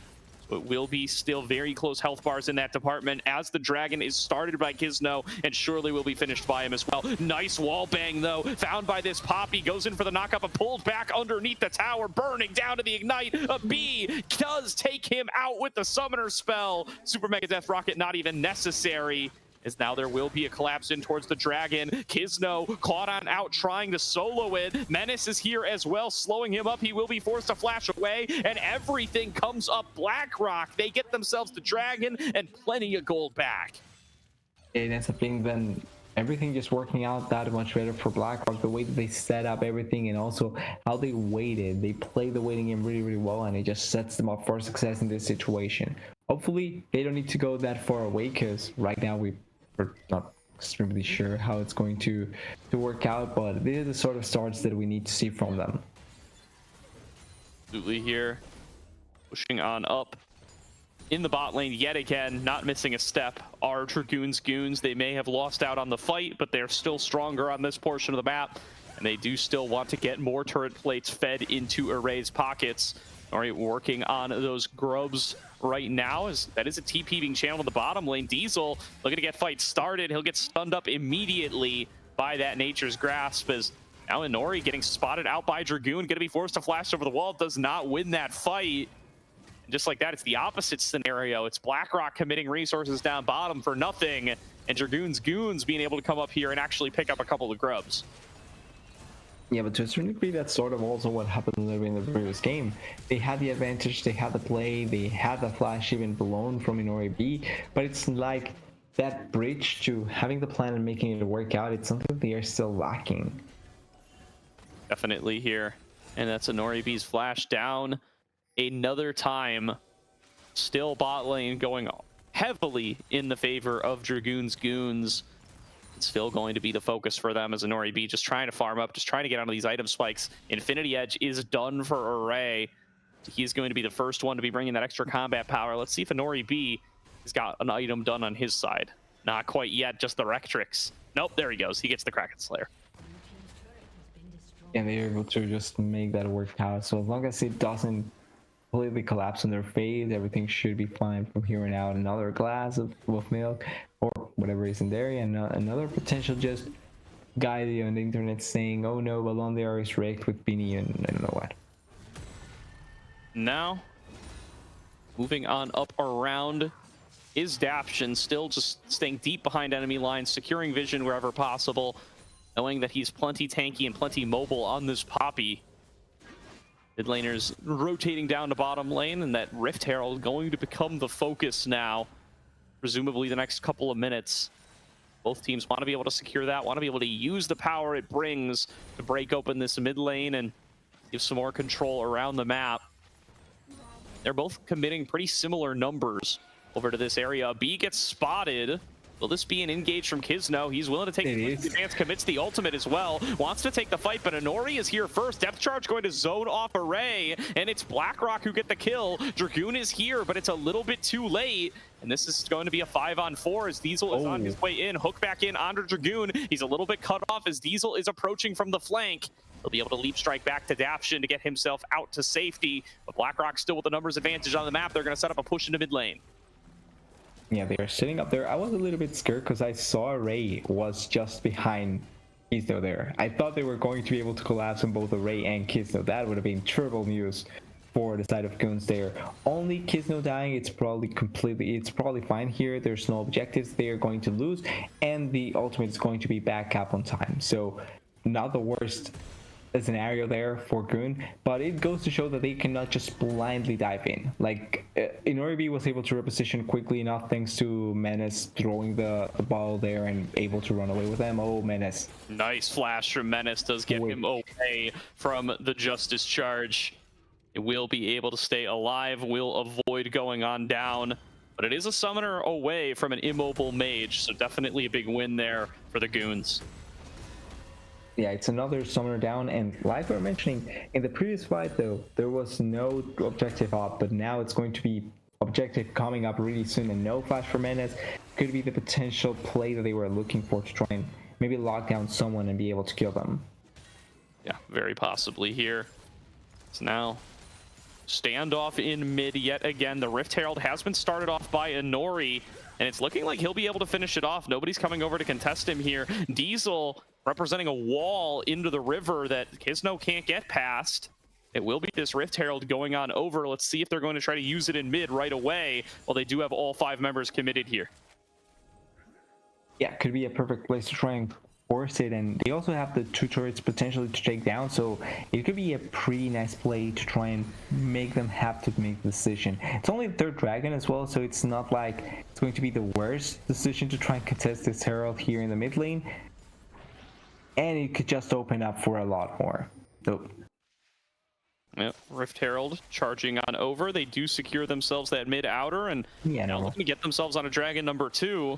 They will place the Rift Herald into bottom lane. He'll at least be able to catch those waves, and he'll bring Menace with him. Now this dragon melting down pretty fast here, and it doesn't look like Dragoon's Goons can muster up a response in time. They're going to try to push up mid lane, but Diesel's already ahead of them, TPing back to mid to cover the wave.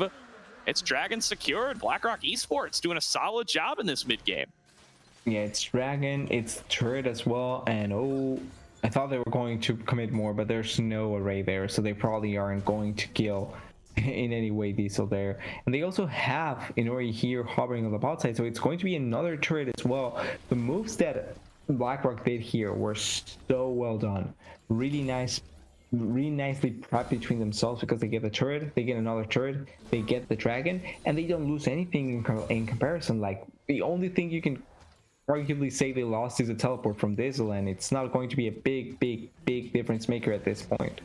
Yeah, no, really great stuff here. They get themselves back in the gold lead. Kisno's hovering around mid, just waiting for the camps to respawn. And ORB's got to be careful, but he does have flash, he does have cleanse. It's going to be hard to lock him down, and Dragoon and Diesel brawling again. This is a 2-level or 3-level advantage on towards Diesel's Cassante. Dragoon, I don't think you want this fight, brother. Kisno coming on up to try to back him up, but his top laner's already lost a huge chunk of HP, and Diesel just says, come at me, bro. Kisno has to back away. Yeah, if not for Kisno there, that probably is another solo bolo in favor of Diesel, and Dragoon so far hasn't had the series that we were looking forward to from him potentially. First game, it was still Diesel favor, but it wasn't as heavily, but this time around it's more on Kisno's favor, or on Diesel's favor, sorry. Like, it's been the Diesel show, and he's been really pulling forward this match in a really effective manner, and if they're not careful enough, it's going to be Cassante moment number who knows what. Yeah, I'm really impressed with what Diesel's shown us here. So another fight is breaking out. They do have Daption rather locked on down. TP being channeled behind, and Nori's got to blow the cleanse and get out to safety as Dragoon is in behind him. But they've got the numbers here. They pull Dragoon back into position. Diesel getting melted down on the other side. Rocket's still coming on down, but the first kill will go over to Kisno. Shockwave whiffs. Nobody from Dragoon's Goons is hit by the spell, and that should end the fight right there. It's a 1-for-0 for Dragoon's Goons. Yeah, could have been disaster that Shockwave hits, but perfect flash there out from Kisno and from Dragoon, and that just means that it's only a 1-for-0. Diesel ends up dying. They get the shot down, if I'm not wrong, and a lot of value going back in the favor of the Goons. Now 230 for the Dragon. Baron is already up. It's looking at this timers that it's going to be the difference maker for them. Absolutely here. And now it's chilling out for a little while. Diesel did lose his big shutdown there, but it did go over to Kisno, so not the biggest difference maker in the world. Still, going to be looking to execute the fights a little bit cleaner than that. They couldn't take Dragoon down fast enough. Now that there's a second item done for Inori B, it should get a little bit easier. Going to be quite a strong Jinx to try and force a fight with. Obviously, I don't think it's going to be quite a race strong just yet, but the second item for the Jinx is important here, and when she gets the IE, that's probably going to be the strongest point for them to try and force a fight with an Orbi. Absolutely here. Prey on that similar item spike, even still a little bit ahead thanks to the CS and kill lead. He's got an extra pickaxe compared to what an Orbi is bringing to the table. The Scuttler going to get secured by Kisno. I wonder if the Baron might be in the cards here soon for Dragoon's Goons, as they are very dangerous to face check into. With this Jax, this Poppy, and this Maokai, if you don't have vision, it is really tough to wander into Dragoon's Goons Wonder if they're just going to try to force BlackRock's hand in that department, especially while Diesel is constantly covering the split push. That's a shockwave out of Menace, trying to get this catch out of Kizno. The ultimate is committed. Flash in from a B, and they found the jungler. Kizno is down. That could be Baron for BlackRock. This could be Baron. Yep, they have the numbers. They have the way to try and pull it off. They are trying to maybe kill Diesel here. Oh, Diesel taking some shortcuts on his pathing here, but the rest of the team comes to back him up. Depth charge connects onto Array. He gets a big ultimate on a cross. Diesel's the first one to drop on down. Array on the There's side. excitement for Inori B. Moving forward on towards Array, but you've got to watch out for Sudsy firing rockets on the side. BlackRock do decide to back away there. They've got the low health bar. Sudsy flashes in, applying this Gatling gun. Daption is in there after him, but they are still kiting back. They're still returning damage. And Nori taking some damage there. The Leandry's burn is still going, but he gets away. It's not enough there. They have the burn on the side, but it wasn't enough to be able to get enough damage. Array had an angle there that maybe he could have flashed in and forced a little bit more. He had the damage, but he felt like if he did that, probably he ended up dying there. Respect for how he attempted that play. Importantly, though, they didn't lose the Baron buff. Even though Kizno died so early on, they didn't lose the Baron buff, and they need to keep that sort of fight going if they want to just control the Baron buff for as long as they want.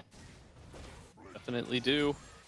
Good rocket damage still coming through from Sudsy here. He's on that 2-item spike. The Muramana completed. And Inori, maybe a little bit far up here, gets engaged on by the front line. They're trying to return fire on towards Kizno, but Dragoon is here on the flank. Dragoon gets the double stun, finding it onto Inori, but he melts down so damn fast. There's going to be the double stun coming on across. They're moving forward to back. Now they've got that shockwave through the rest of the team. The dive onto Array. It's going to be an execute from Diesel. Shut down going over to BlackRock, and Sudsy's the last one standing for the Goons. They went in so deep after they killed Inori. They should just back away, but they committed so heavily, and at the end they find the pick that they were looking for with Menace's shockwave. Really good angle, really nice damage, and everyone just finding Inori may die here if he's not careful though. Yeah, I think he's trying to bait Sudsy in though. There's somebody waiting in the wings there, and his name is a B. They do not end up going in for it that time. Sudsy going to cut his losses and back on away. That is another fight win for BlackRock, another Dragon secured for BlackRock. They are in a solid position here to try to force a game number 3. Definitely not done and dusted yet, though. It's only a 2K gold lead. Yeah, the soul point in their favor is really, really important. And crucially, now we have a much more equal point for both AD carries, because the Jinx now is closer to the 3rd item than Array is. That is a big difference compared to where we were before. And for the coming fight, she may be even closer to the 3rd item than Array is. Just looking for these engage angles, looking for who's able to access the backline first. But these front to backs been very good for BlackRock when they're able to find him. As long as Diesel is the one up in front, as long as he's the one tanking the shots from Sudsy and Array, it's been very, very good for BlackRock here. Zenori's been able to stay safe. Look at that damage out of Array, though. Yeah, that hurts. If you get hit by that, it's going to hurt a lot. So Inori has to be a little bit careful there with where he's positioning himself and where he's sending to take that damage down. Just trying to stack up gold, though. Really wants to have this Infinity Edge done. That may be, as you said, the go button for BlackRock Esports to try to actually start to force some of these objectives. Maybe they aren't even going to wait that long, though. Clearing out vision from Dragoon's Goons, making sure that it's not so easy for them to just start up the Baron as well at will. Remember the risk of those face checks. They want to avoid that at all costs. Yeah, they don't want to be just walking forward onto the little kitties, the little rockets that are coming forward. That's a lot of damage that they have been eating, and we see the longer it goes, the harder it is for them to be able to get away from that. Oh, Diesel okay, no. Coming in here deep behind enemy lines, spotted on that ward though, or by that ward I mean that turret. So they know exactly where he is, but he doesn't care. They tried to fight onto him. He would be able to punish them. There's a couple of shots towards the Baron from Inori B. He loses some health for it. That's a TP. It's not Sudsy, it's Dragoon swapping places with Sudsy. So Sudsy gets out to safety, but Dragoon dies. Dragoon's Goons are all out of sorts here, and Diesel is still looking for the play. It will be a flash in. He manages to snag Array. That's the Aphelios down. BlackRock are all over this Baron. Yeah, I don't know why Satsi tried to teleport away. With the teleport coming in, you probably can try and turn into Menace. Yes, he has flash, but like you have to try and stay there and fight it. Satsi kind of throwing away their team, and everyone was just in complete disarray in that play. Ends up giving up the Baron buff, and just like that, really weird decisions coming in from Goons, throwing a little bit in some situation there, and just like that, BlackRock in complete control of this second game. Yeah, Dragoon's Goons have got to fall back and recollect themselves here. I mean, this is a mess of what we've seen in the last couple of minutes. Just making some questionable calls. Dragoon deep away from the rest of his team on this very, very shut down Jax. It's not a great look for our #1 seeded team, and BlackRock are taking full advantage. They've got themselves in a really solid position now, and Nori-B's got that eye edge done. Exactly. It's going to be the 3 items for the Jinx. It's going to be hurting so much going against her, and Array needs to be careful. He may die here. Shockwave, he doesn't have the flash yet. Menace takes him out, and again, the AD carry for Dragoon's Goons has fallen. Daption punts out too, but that is not going to stop what's coming. Their base is going to get cracked open here. Unless they want to try to defend it 4 versus 5. I mean, Nori-B's damage is just so hard to deal with. The slow connects on the Sunseed line, and again, an inadvisable defense here, going to take Dragoon's Goons onto the back foot. They will lose this mid inhibitor, and they're probably going to lose the bottom one too. And Nori flashing for more. BlackRock Esports smell blood in the water, and they want to end the game right now. Yeah, and that probably is going to be potentially the game. It's only on Dragoon, Array coming up in 5 seconds, but it's all going to be over. Yeah, flash in. They're all over Dragoon. He's going to go down as well. And Nori-B is unstoppable. Array is back, but it's only in time to watch his teammates fall. A great performance from BlackRock in game #2, finding pick after pick after pick, and now forcing us to game #3. Yeah, amazing game coming in from the side of BlackRock. A little bit of questionable decisions, if not a lot of questionable decisions coming in from the side of Goons. But you have to give the credit where credit is due, and BlackRock played that second game so well, trying to force the third game. Yeah, really great stuff there. And now we do get to see a third fearless game on the night here, TDS. What a run there from BlackRock. It was looking really shady at first with how the bot lane was going, but Diesel gets so far ahead in the top lane and appears to completely mentally break Dragoon, who just goes for some absolute ints there towards the end, I gotta say. Yeah, not sure what Dragoon plan was in a couple of those situations, but it certainly didn't work out at all. And it just meant that you were just putting yourself in multiple situations that were damning your team, and at the end we see it. Yeah, really great stuff there, and a good run now continuing on for BlackRock. They will not go that quietly, and Dragoon's Goons now 1 game away from elimination as the #1 seed coming into the entire open qualifier. Crazy that we're still in best of 3s and round of 8, but that's how it'd be here, TDS. So Dragoon's Goons gonna have to re-solidify themselves real quick and try to come on back here if they want to keep their run going into the top 4. And with that, we're gonna throw it to a quick break here. We will see you guys in a couple of minutes. Draft #3 coming up before you know it.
Welcome back, everybody, to tonight's broadcast of the NACL Open Qualifiers, where BlackRock Esports and Dragoon's Goons are going to game number 3. Dragoon's Goons selecting red side for game number 3, so we are going to get a side swap here, TDS. It's full fearless, game number 3.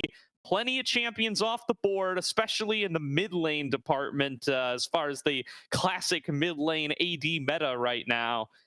Let's see how this is going to go. It's going to get real crazy here, and plenty on the line for both teams.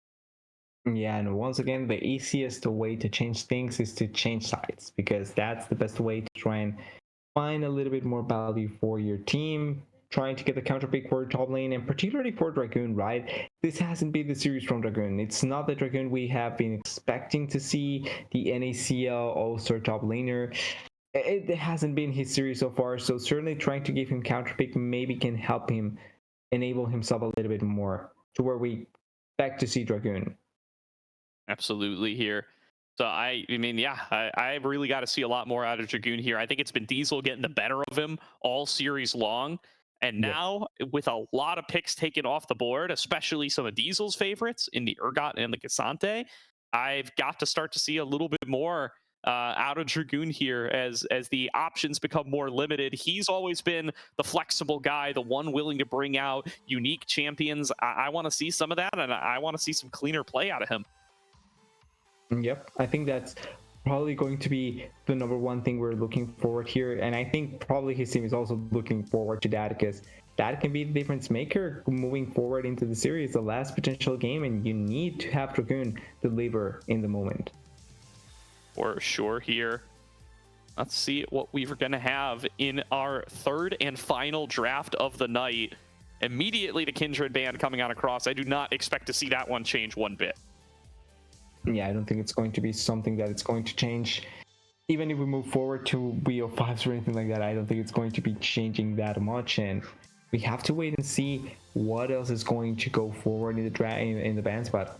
Probably going to be the same 6, depending on what else there may appear to be strong enough. Like, I don't think there's going to be much change here. No, I expect to see those continue to come on across. There's going to be that Rumble band still directed up towards Diesel in the top lane, or I mean, we're even starting to see it get flexed around towards jungle now, so could be directed over towards Inori as well. And I do think Inori is going to continue to be the focus here. They're going to keep taking away his Rek'Sai. They're going to keep taking away his Volibear. I think those are the picks that he's been really good on. The Xin Zhao right up in that department too. So as AP junglers fall away, I think that's really good stuff for Inori here, as he wants to be able to play his more traditional kind of bruiser style junglers, something like the Jarvan, something like, he's played a little bit of Lilia as well. I wouldn't mind seeing that one come on through here as kind of the last big mage jungler in addition to Karthus. Instead, they're going to first pick that Senna, though. They want to take away. What is the last pick that we've even seen Array play this OQ? That is an interesting question. I'm not sure what the change should be here. Maybe go for something like the Vayne if you feel like you want to go for a hyper carry yourself as well. But the Smolder is not necessarily a bad choice. It did get recently a little bit stronger once again. It's a hyper carry to try and play around with, and it has multiple pairings that I think should be good enough for Array to go for. It's also not going to have the hardest of times in a lane against the Senna, so I think overall I'm not against the idea here, and could end up working out much better for Array here, especially if you want to try and give something else for Dragoon. The Smolder is one of those champions that has not that much difficulty to be enabled by himself. The rail, not surprising at all to see, was banned away in the previous games. And then you also have the TK here to enable the Senna. So all in all, pretty straightforward after the Smolder. I think pretty straightforward with the rest of the champions. Maybe try to secure here something like the Jarvan before it gets banned away for Inori. Could be the choice as well. Yeah. Oh, looking at the Vi to lock down that Smolder. I like this for Inori. Yeah. So he's going to snap that one up. And I like what they've started with here. I was about to call out that Abi is one who plays a little bit more off-the-wall picks, right? We've gotten to see some Seraphine out of him, some Nico, some Sona already in the GSL groups. He does go for the Tahm Kench, which maybe is a little bit untraditional in the current meta, where everybody's going for the Ornn bot lane alongside the Senna. going to go for that one here, and will be some additional safety, especially if they want to go for some kind of carry in the mid lane for Menace. That's what I'm going to be on the lookout for here as Kizno locks in the Sejuani. Yeah, could be something to be looking out for more. The Sejuani makes complete sense when you look at the conventional junglers that are still left open, plus it's going against a buy, and you have tools to try and pop the passive with the rail. Probably going to be another melee top laner going as well, so probably makes much more sense to have the Sejuani here. The remaining bans coming through though, the Talia, the Wei potentially, and the Olaf. I think maybe the Renekton has been going away from everyone, but I think Renekton is still one of those viable champions that you can just take away, and it takes away a lot of the blind peak potential that the champion gives you away, and you have a lot of value there. Or it could be the Darius from Dragoon. Instead, it's going to be the Mundo. Interesting choice. Dragoon did bust this out back during the Swiss stage. I remember that was his game 5 pick up against Lotus. Let's see what he goes for. I like your Darius call out though, TDS. I don't know. Oh, excuse me. If it's what you want to blind, and instead it's going to be Sudsy's Azir. This is a Sudsy classic. He gets to be a little bit more comfortable in his picks now, as those AD mid laners have been exhausted. Yeah, there's a lot of mid laners that are already out, so that means that trying to go for the Azir, not necessarily a bad choice for Sudsy here, and the 6 going to be potentially picked here, so going to be answering onto that Azir, not against it, with the poke damage that it does provide, and with the lockdown from the buy, you have a pretty straightforward way to get the super mega inferno bomb down onto someone, and there it is, the Renekton. Pretty good blind pick, pretty easy to get the point and click down, and you are able to follow up on so many plays that the buyer wants to go for. And now it's on Dragoon. The Darius was one thing that we were mentioning, but there's still other champions that you can try and go for. Yeah, and it is the Darius, yep. All right, the Darius counter pick comes in for Dragoon. And the Ziggs mid lane, a spicy one from Menace here. As the counter pick to the Azir, I actually like Ziggs as an Azir counter pick quite a bit here, as it's just really good as far as the range department goes. It's going to be able to push on into him. It's going to be able to outrange the soldiers and find some of that really powerful poke. And if you're able to get a Nori in there and involved and have a winning top side, which I think you do with Diesel on the Renekton, you can secure those grubs, you can secure that Rift Herald, you can make the most value out of your Ziggs. And at the end, it is a pretty straightforward draft that they go for, and they opt into the counter pick for Dragoon, so not a bad choice in the end. Yep. Shout out to Titan Esports coming in with the raid here. I know your guys' series just finished on up. We are going to game 3 with BlackRock Esports taking on Dragoon's Goons. Happy to have you all here, and you got here just in time, as these drafts on either side of us are just about to get started. Yeah, just about to start, just about to have great time with what they're going to be able to showcase here with those drafts, and I'm excited to see if this is going to be the Darius game from Dragoon that can bring him back to the place where we kind of expected him, right? Because once again, we have to bring it up. Dragoon is one of those top laners that we want to highlight, but this series, it has been Diesel highlight. Yeah, I think for sure. And I mean, that's going to be the biggest surprise. If you're a Titan Esports viewer coming on in here who hasn't been watching the series so far, it's going to shock you to hear that Diesel has been clapping Dragoon, but that's what's been happening. I mean, he had a really solid performance on the Urgot in game number 1, was really far ahead, but wasn't enough to get it over the finish line. But in game number 2, his Cassante over Dragoon's Jax, it was such a big lead for him. And he just kept that going the whole game long. Dragoon finished like 1-6, 1-7 on the Jax or something. Was never really able to get involved in the game, and BlackRock Esports just tore him apart. Yeah, pretty sure it was 1-7. So yeah, it wasn't pretty at all. And you have to have more opportunities there as Dragoon to be able to outplay them. So certainly not the sort of performance that we were expecting to see. And the Darius is the champion that we kind of know him for to a certain degree, and this has to be the game where he can try and shine through, because I feel like for the most part the rest of the members have looked really stellar. Array particularly, first game looked great, second game could have been his carry game as well. Sudsy maybe as well, more in the middle ground, but it's Dragoon the one that we need to look out for more. Yeah, and I mean, here's the other piece of news, and this piece of news is for the Aegis viewers who have been here all along. Ducky Getters coming up with the 2-0 over in that series that was streamed over on Titan. That's going to be the opponent for the winner here. So winner here goes on to play against Ducky Getters in the next round, which I mean, a team that continues to be underrated, but a 2-0 win for them in the quarterfinals. I mean, they're a top 4 team, right? They're on track to make it to the NACL promotion tournament. It's crazy to me too, but I mean, shout out to those guys. And as Aegis connoisseurs and Aegis fans to a certain degree, because we do provide support for the Aegis players that come from the Aegis system. We can call it the Aegis system technically now I'm because gonna there's call it the multiple Aegis players. system all day, baby. Yeah, it's technically a system since a lot of the players that have come through Aegis have gone to the ADCL, so we can technically say it's a system.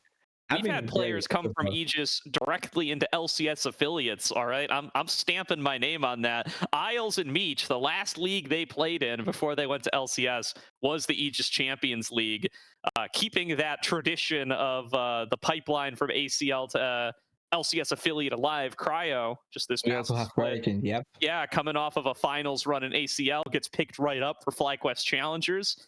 What can I say, man? We're the path to pro in North America. You got to give it to them.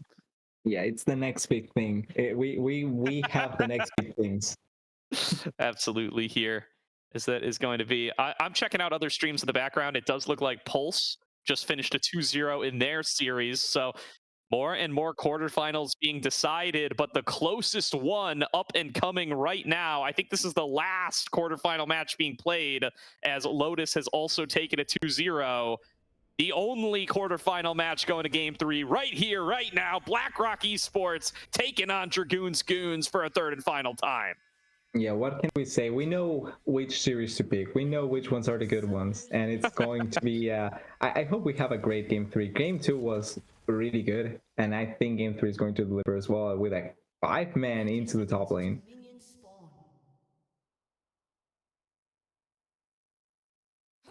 But nothing. It does look like there might be a little bit of a face check here from Diesel. No, not going to be fallen victim to this one. Dragoon does see him. Does he start the apprehend and try to get this going? No, he started W. He's looking for the slow and he can't find it. Yeah, he still valued his lane over just going for the immediate attempt there to try and get the kill. I respect the idea, but I respect also trying to play your lane how it should. Absolutely here. And now, going to be that simple level 1. Wards exchanged on both sides. This is the first time I think we've seen BlackRock Esports go for an early ward, but Dragoon's Goons do match it in turn on the enemy blue buff. Things coming on across as they spot Diesel hanging around there, and that might give them a little bit of an idea of where Inori is.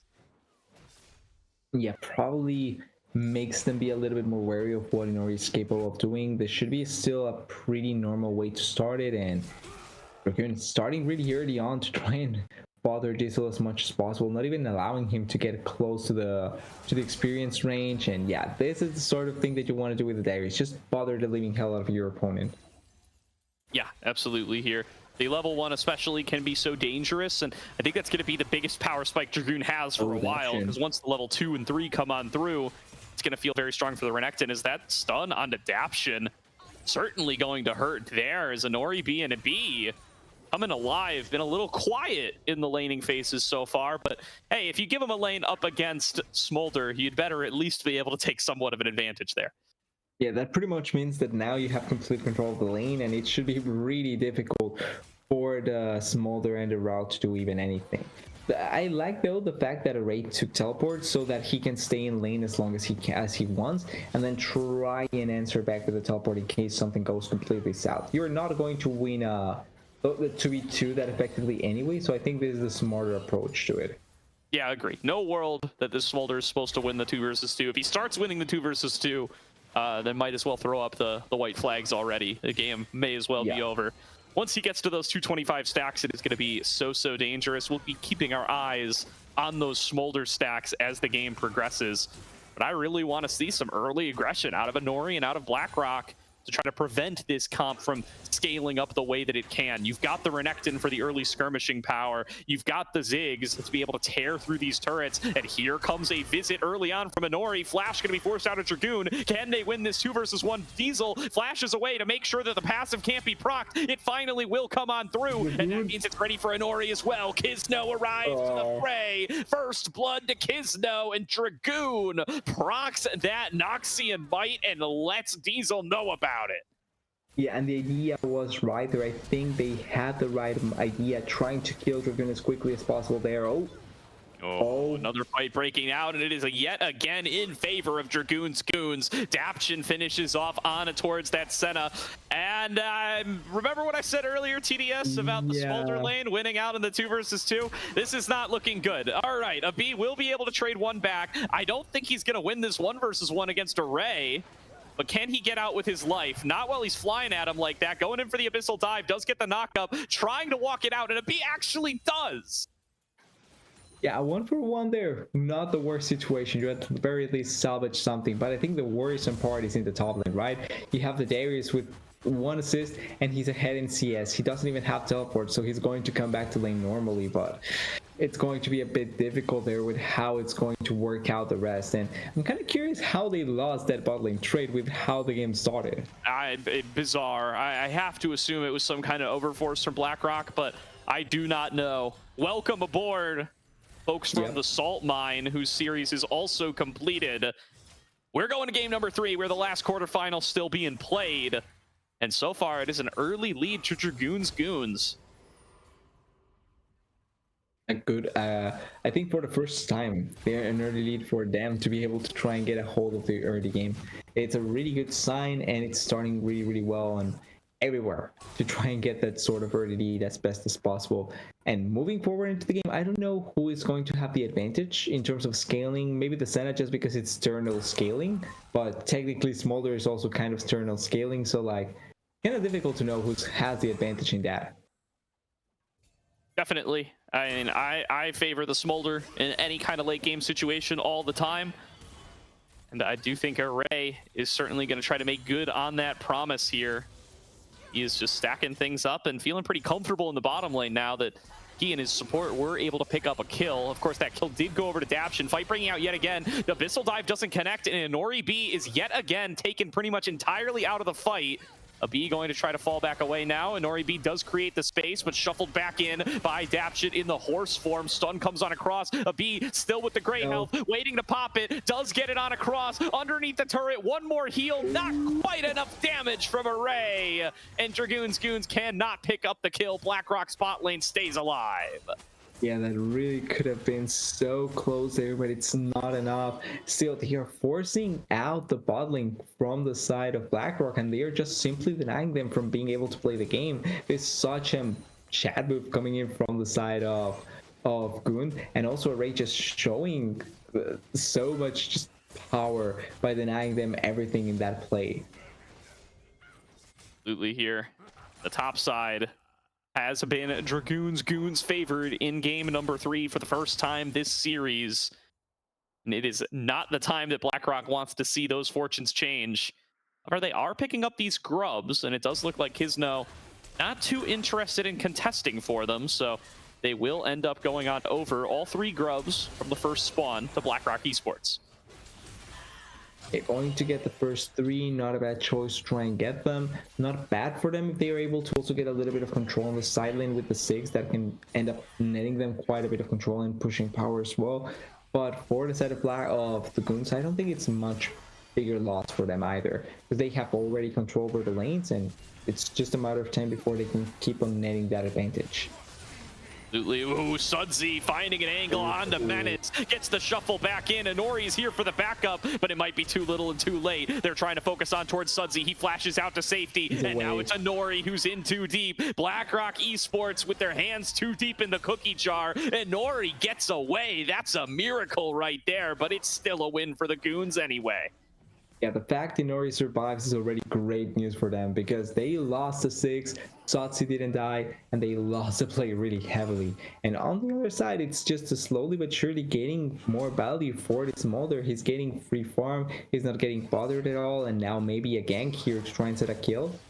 B should be tanky enough to just walk this one out, and yeah, I mean, I'm surprised he even popped the gray health there. Could have just regened a little bit of HP there, but still feeling plenty strong in the bottom lane. The top lane, where things have really started to go sideways, is Dragoon just taking these aggressive trades up against the Croc. Doesn't look like Diesel's gotten a recall in a long time. He was forced to TP back so early, so he is just at a numbers disadvantage thanks to those items. Yeah, he doesn't have the best of potential there to try and go for kills. He also, in one of the previous skirmishes, he blew the ultimate barrier. You know, even has a flash here. Yeah, this is not fan at all in the top lane. Yeah, it's just not working out for Diesel here. The last pick, counter pick, Dragoon's personal counter, going to be that Darius. And he is showing up on it here, showed up on it on the NACL stage as well. And taking the fight to Diesel here in this early game number 3. Does seem to be the case across the board here. Menace falling sizably behind in farm up against Sudsy after that death. Sudsy back on the comfort too. Just, they look like a different team now that they've gotten access to all these comfort picks.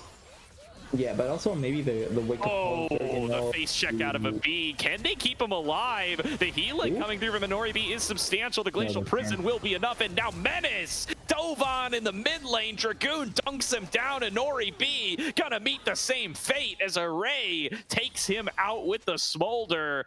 3 for 0 cross map for Dragoon's Goons. And they might not be done yet if they find Inori doing this red buff. Yeah, they are not going to commit to the red buff there to try and find an Ori, but they find a kill in the bot lane, they find kills in the bot lane, they find a kill in the mid lane, and in the top lane, Renekton is doing anything to answer back because he can. It's just really nice control that the side of the Goons have because of the early game power that they get, and they are just simply moving around the map really effectively. Plus, you get the kills on important characters, right? You have 1 kill in the Darius, you have 1 kill in the Smolder, everything is just falling accordingly for them. Absolutely here. Now, Sudsy falling back to defend his mid lane. They do get 1 plate here, but all in all, this is not the early game you were hoping for, especially with this Ziggs pick. You wanted to be able to execute some turrets, get yourself some of that bonus gold, and it just hasn't happened. Menace has been forced underneath turret pretty much all game long. He's fallen behind, and he hasn't been able to claim much of anything. Yeah, it's not been Menace's game this time around with trying to force a little bit more with the 6, and that just means that you're out of sorts for what you can try and accomplish there. You have to be able to play it out a little bit better and maybe try and wait for your opportunity. They are working once again on these grubs. Does look like Inori will be able to secure all of them for the team unless Kizno chooses to get involved here. Daption is on the bottom side. They're collapsing in with 4 members. They aren't joined together. If they try to commit heavily on towards Dragoon, I could see an angle here for BlackRock. They are going to dive onto Dragoon, trying to burst him out. He flashes back away to avoid the sweet spot of the Ultra Mega Firebomb, and it will be Kizno going on a killing spree as he takes out the first victim. Now it's going to be Inori chased underneath the turret, stunned up by the Sejuani, and cut down by Dragoon. It's 2 more kills over to Dragoon's Goons. It's complete suffering. They were piling on top of Dragoon so heavily, but they cannot find the right angle there, and that just means that they lost out on the play. They lost out on any potential. Oh, wait. Ooh, Dragoon taking a fair bit of damage there from Menace, but it's not going to be enough, and the executes just aren't there. He'll just walk that one out. Doesn't get any plates for it, thanks to the presence of the Ziggs, but guess who is getting plates? Guess who is getting farm? It's Array, hanging out in the mid lane, just soaking up that farm. Yeah, already had the first blood also. I think, yeah, the buy got 1 of the Void Grubs, so at the very least they get the 5 Void Grubs. But yeah, Ray has a full item already, has complete control of the farm, has gotten quite a bit of stacks. We're not sure which point he currently is with the stacks, but he's really happy with the stacks. Yeah, we'll take a look there. He is at 146 or 118. I don't know why I thought that was a 4. 118, so not bad for 12 minutes, and there's kind of a snowballing effect there, right? Now that he's got the Essence Reaver done, now that he's got more points in the queue, it's much easier to start gaining stacks a lot faster. 45 is terrible for Inori B. Am I wrong here? That's way behind pace. Yeah, 45 at 12, it should be, because at 19, you should be around 90 to 100. So here you should be a little bit higher in your numbers. It should be a little bit closer to that 90 mark than being half away from it. So really bad from Inori, but he hasn't really had the opportunity to actually being able to collect those souls. Like, he's been losing out on a lot of trades, and also just simply not having control of the bot lane to be able even to get close to trading and finding the souls accordingly. And he's died 3 times. I mean, you just end up missing out on soul opportunities while you're down. So not getting those absolution stacks definitely going to hurt Inori B as we get into some of these skirmishes, and he just doesn't have the range. that you expect your fasting Senna to have. Already going to be a little bit lagging in the damage department, but you can't pump that out at a distance that's acceptable, and you're going to be at risk of getting engaged on by Kizno, by Dragoon, by Daption, and you are not going to be able to keep ahead. Yeah, and one of the biggest things is that when you're playing the Senna, you want to, or when you're playing against the Darius particularly, you want to always be able to kite him around, right? But with Senna lacking on the range, with Senna lacking on that potential damage to be able to kite him around, it just makes it a little bit easier for Dragoon to not only get on top of the backline, but be able to deal enough damage to the backline as well as Menace here alone by himself. Yeah, shuffled underneath the turret, taking some aggro. Does use the satchel charge, gets the shield from Inori B, and he will avoid losing his life. Now maybe a dive onto Sudsy. Inori cutting off the wave here. Good flash from Sudsy to get himself over that one, but I think it's all for naught. Inori going to be able to claim that kill as the Mega Inferno Bomb comes in and does its job. It's funny how they turned it around on him when he was the one looking for the kill onto Menace, but really nice play, getting something back in their favor. They get the turret as well, which is really important amount of gold they were able to get back, and the control is just simply still. Something happened down there, yeah, but nobody died.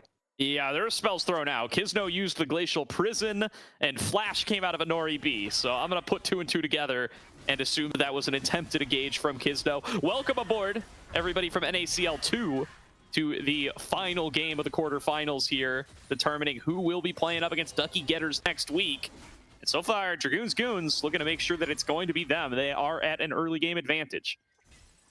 Yeah, they are in a really good spot.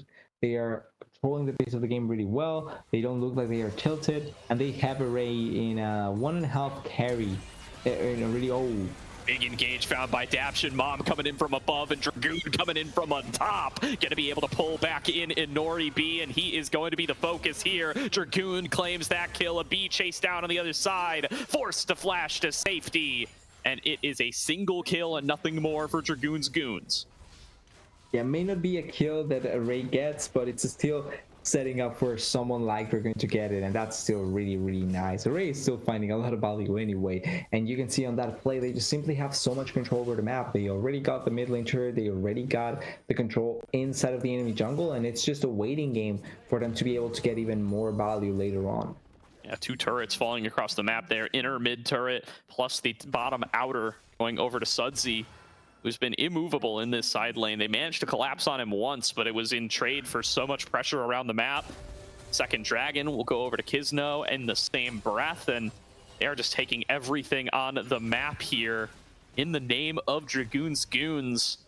BlackRock Esports, they've got to use these engage tools, and they got to use them soon to try to just catch out and blow up members, as the infinite scaling here presented by that Smolder is going to make this game so hard the later it goes.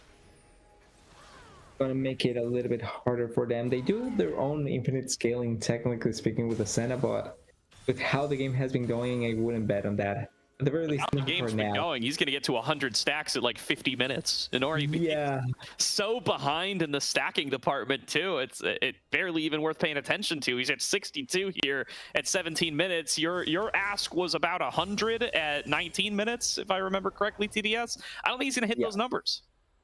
Yeah, the potential for the Senna is looking really stunted at this point, so I wouldn't bet on that either. It has to be something like the 6 maybe, but even then, well, the 6 at the very least has 2 items, so the poke is going to hurt. We need to see how much it's going to hurt. Yep. It's another engage onto Sudsy here. They are going to throw down the cease and desist. Diesel coming on in for the collapse as well, but a nice shuffle back might be all that it takes. Mega Inferno Bomb comes through, doesn't even connect. Azir throws down the turret to keep himself safe, and the play's kind of over unless Daption chooses to start it off in their favor. Getting the engage on a 2. Mom comes down across, lands on a 4. 5 members of BlackRock are here, and they're getting forced back by 3 members of Dragoon's Goons. Yeah, they just have the stronger members in their side, and Dragoon is just happily on the sideline just hitting on Brick because there's nothing stopping him. No one wants to commit the teleport either because they more than likely will die if they get there, or the turret will die. Absolutely here. Dragoon still pressuring up on that top lane. Diesel forced to TP to defend. And another play attempt from BlackRock is stymied by Sudsy. So experienced on this Azir. uses every tool at his disposal, doesn't have the flash, doesn't matter. Gets the shuffle back out of both members diving onto him, keeps himself safe, and nearly starts a winning fight there as the rest of the goons come to back him up. Exactly, just a really nice effort by the team to deny any sort of big risk on top of one of their members and not give away advantages without really needing to, right? Like, they're not giving any sort of kill to any important members, they are not giving up any sort of advantage that later on can buy them back. And in the meanwhile, they are also gaining a lot of value because Ray is left in touch by himself. To see Dragoon as well up there in the top lane by himself without really suffering any way, so it's just perfect for them. It has worked out perfectly for them time and time again. BlackRock hovering all together around this top side. The Baron spawning at about 30 seconds. They have no chance at being able to do it without an AD carry, but just trying to make sure that the Dragoon's goons can't take it too easily on their own.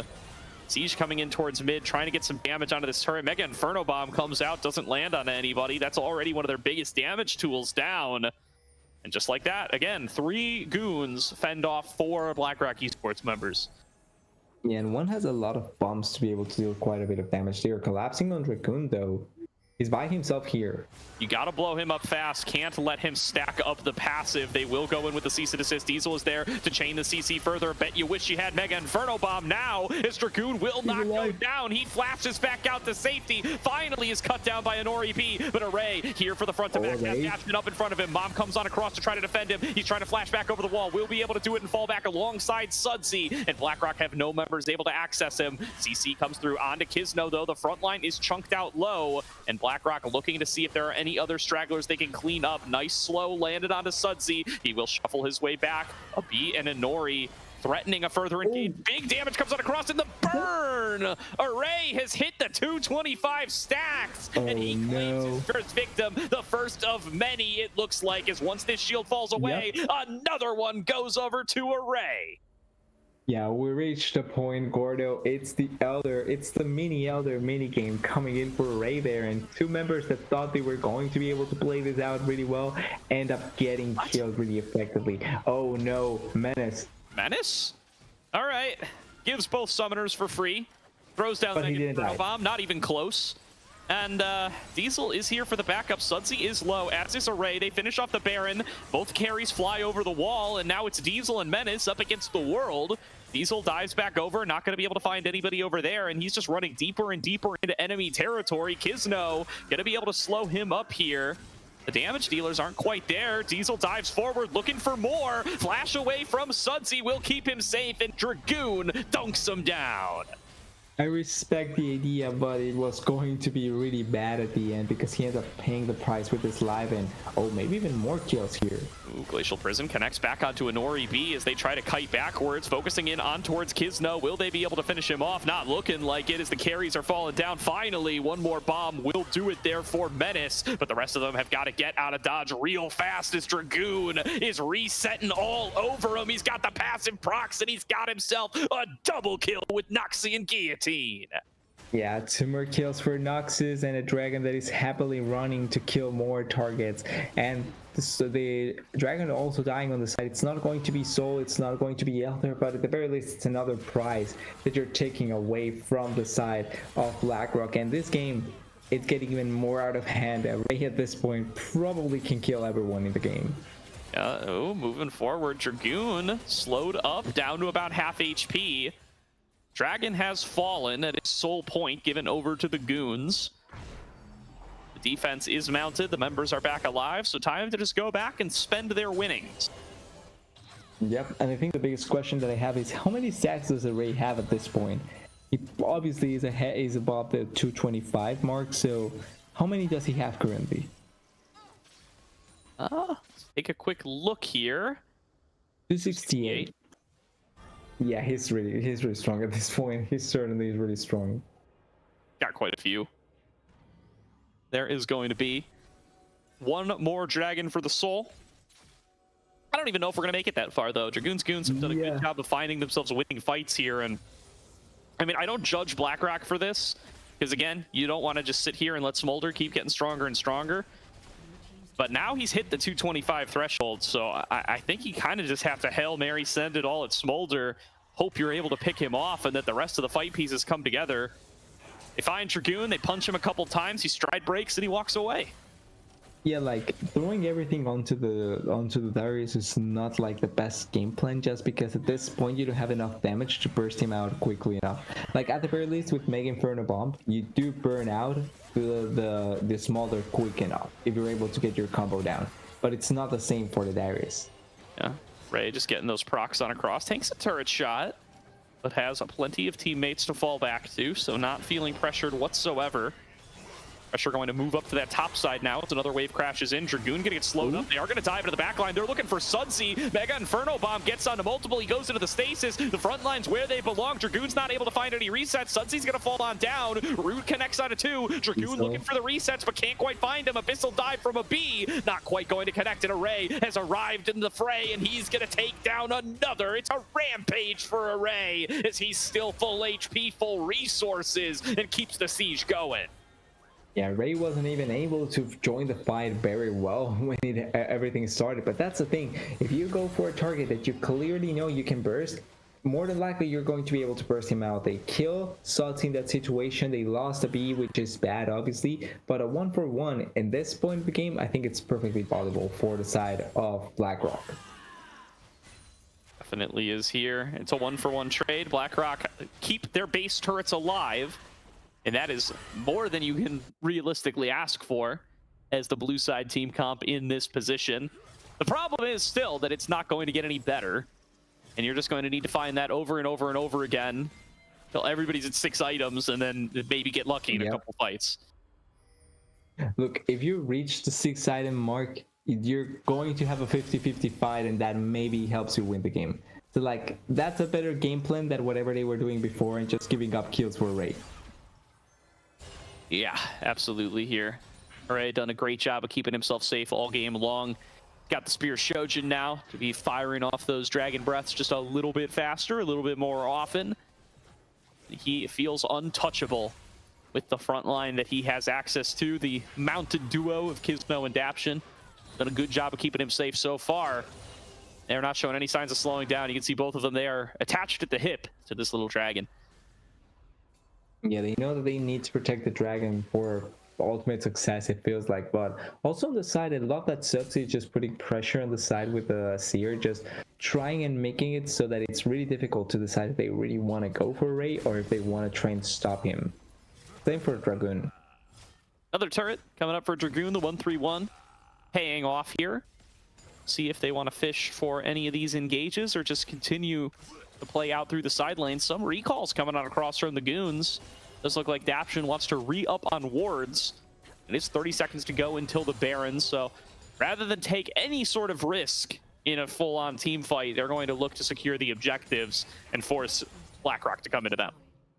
You also did get a second item, the Knight's Bow for the Ray, also extra protection for the Dragon, perfectly fine choice, and that could be a difference maker in a team fight. So I think really smart to just wait a little bit there. They don't need to overly commit, like they have complete control of the game at this point. They just need to wait according to what they need and just force a fight when it happens. They see Array, they dive forward, and Nori sees that he's found his moment. They throw everything onto the Dragon, but Array, still standing and fighting, will eventually drop, but he's taken 2 with him before it's too late. Now Diesel going to join the others, as that's 3 kills total to Dragoon's Goons in trade for Array. You know what? You hope for the perfect game, but you'll take that trade every day.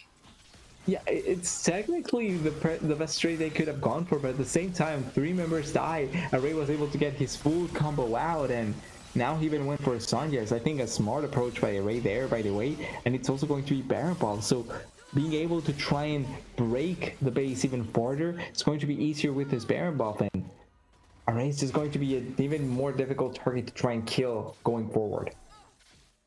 Yeah, it might be done and dusted here. I mean, they're not going to get a chance to go for that again, thanks to that Seeker's Arm Guard that you called out there, TDS. And even if they could, it's not like that was a successful play in the first place. And Ori B spotted on the other side, flashing out the safety. TP being channeled by Array to rejoin the fray and see if he can find himself a fight win. Not going to be able to get much of anything there, but he's regrouped with the rest of the Goons. They've got themselves the Chemtech Soul. and they are marching in for what could be a game ender here as the remaining members of the front line are arriving to the scene. Yeah, it's not going to be a kill for Ray there, but it's still going to be able to force on the side. And again, forward, there's that Seeker's arm guard. Sudsy shovels the rest away, and now Inori, he's caught all alone. Nobody there to back him up. Diesel arrives a little bit later, devoured out by a bee, and they have to take their engage in the wrong direction, falling back to the fountain to desperately get a second attempt. Inori is down, though. The turrets are going to fall, and Dragoon's Goons are inside of the BlackRock Esports base. Yeah, they have the damage. Menace taking so much damage there by Zotzi, and the turret falling down as well in the mid lane. They are pushing in on the side. They are waiting for the moment, and they are just trying to put the last nail in the coffin on to BlackRock Esports. One more fight here right underneath the Nexus turrets. BlackRock have got to pull the trigger now. The engage comes through from Daption, locking down the front line. Array is untouched and breathing through the rest, and it's Dragoon who's picking up the executes. Double kill going over to the Darius, making a triple kill, and he struggled earlier in the series, but Dragoon takes out his pocket pick and comes back with a vengeance. It's a 2-1 win for the Goons. Yeah, the #1 seed is still thriving here and able to just stay alive for as long as they want. And you have to give credit where credit is due this game. Dragoon able to have a much better game this time around, but Array also just throwing fire and killing everyone on the side. Perfect execution there, and able to just pull up everything they wanted in that same game. Yeah, absolutely here. Really great stuff coming out of Dragoon's Goons. Looking a little faulty there in the second game, but they pick the scaling comp in game number 3. They get some really good comfort picks onto Sudsy and onto Dragoon, and those solo laners pay off dividends for them as they have a massive performance on both fronts. Exactly, doing such a good job there. And going forward, it's going to be fun seeing how the Goons do improve on several things, because there's still some things they have to shore up if they want to face the remaining members, but they still are the #1 seed. And quality wise, you can see it. Even if they falter 1 or 2 games, they can have 1 game, or they can have 2 or 3 games where the talent just comes through and they can just outplay everyone. And with the right play, they're just simply better than a lot of teams here. And that's what's scary about them, is when they connect, they can kind of be unstoppable. Absolutely here. Really great showing out of that crew. They will be facing off up against the Ducky Getters in next week's semifinal matchup as they look to get themselves the win here in OQ1. We're going to have an interview with Daption here in just a couple of minutes. We're going to throw it to a quick break while we get everything set up for him. We will see you all in just a couple of minutes as we speak to Dragoon's Goons Daption.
Welcome back, everybody, to Aegis Esports' coverage of the NACL Open qualifiers. We are joined by the victorious adaption of Dragoon's Goons, a 2-1 win over BlackRock to close out the night. You guys will be moving on to top 4. Congrats on the win, Adaption. Thank you. I appreciate it. Want to kick things off by talking about tonight's matchup up against BlackRock. You guys are the only quarterfinal to go to 3 games. Game number 2 getting a little bit messy there as things start to fall apart a little bit. Before we got started, he said that game should never have happened to me. What are you guys' thoughts? What do you feel like went wrong there in the middle of the series today? Well, we all have like one common cope, and it's that Kizno had a thunderstorm during the entire game, and during one of the Dragon plays, like we completely like lost the entire play. It wasn't completely his fault, like the thunderstorm's fault, but you know, it like kind of set us back, you know? So that's how we coped as a team, but I know individually I could have definitely played a lot better. Yeah.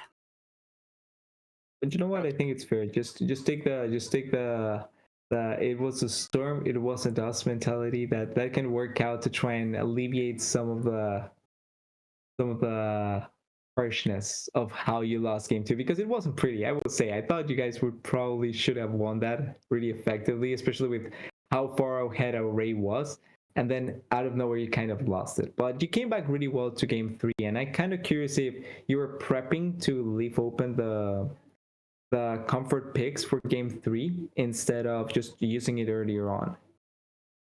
Yeah, I mean, I'm not really going to reveal too much about our drafts, but I mean, for the most part, like what we played the 3rd game is like pretty comfortable for us. And that's not to say like the other drafts weren't, but you know, I think every single game we stuck to comfort, and that's like what's really strong about our team.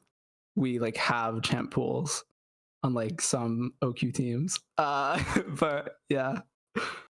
Pretty much. Leaning back on the full fearless a little bit there, and looking good as you guys came into game number 3. Want to ask a little bit, so you guys now making it to semis are going to be facing off against the Ducky Getters, a little bit of a surprise contender here for top 4 as they take a 2-0 over in their matchup. Any thoughts on that match coming into semifinals next weekend? Okay, this is gonna sound so ego, but I don't even know who they are. Don't you? I don't know who they are. I'm so sorry. It's Dr. Calculus, Bio, Rough Beans, Enthralled, and Hiccup. Okay, that bot lane I definitely recognize from like challenger lobbies, but I'm so sorry. That top side, no idea who they are. I'm sorry. I'm so sorry. All right, that's okay. Well, Ducky Getters can clip that then. That'll be the hype video for next week. Okay, sounds good. God. Yeah, that's fair. I think probably going to be a fun matchup when we end up seeing you struggle against the ACL graduate team, because that's what's going to happen. We certainly have absolutely no bias here going into that matchup. But I'm also kind of curious if, like, going forward, or at the very least, looking after that matchup, if you guys think that you're the favorite, like complete favorite after what happened today, like, do you think you're just the complete favorite to win it all in these OQs at the end of the day?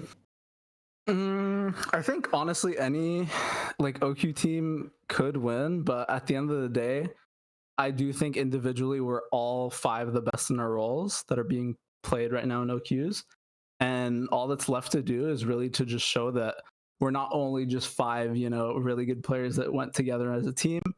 We're going to be the best team, you know? So yeah, I think that'll be our challenge. And I definitely think there's a lot of people that are rooting for us right now. And yeah, I appreciate you guys a lot. All right. Well, looking forward to seeing the run back here. I want to close things out. Last word goes to you, Daption. Anything you want to say to those who are tuned on in at home, who are still watching for the round out of the weekend of qualifiers? I guess thank you to my teammates. Thank you to my friends. Novabot, you know, great guy. He made all like this whole project happen pretty much. And all of my teammates today for like sticking through an entire literal thunderstorm. You know, on one of our players, like Kizno was literally dealing with thunderclaps, and we could hear it at the back of his like our headsets. You know, so props to them, and yeah, thank you guys for this interview. All right. Well, thanks for hopping on, Davshin. Great talking to you, man. Looking forward to how far Dragoon's Goons can take this run, going all the way to promotion at the end of summer. Thank you to everybody at home who's tuned on in for this weekend of open qualifiers. Still determining what things are going to look like for semifinals and finals, so stay tuned to Twitter for where all of those games will be streamed. But for myself, TDS and PVS on production, appreciate you all tuning in, and we'll see you next time.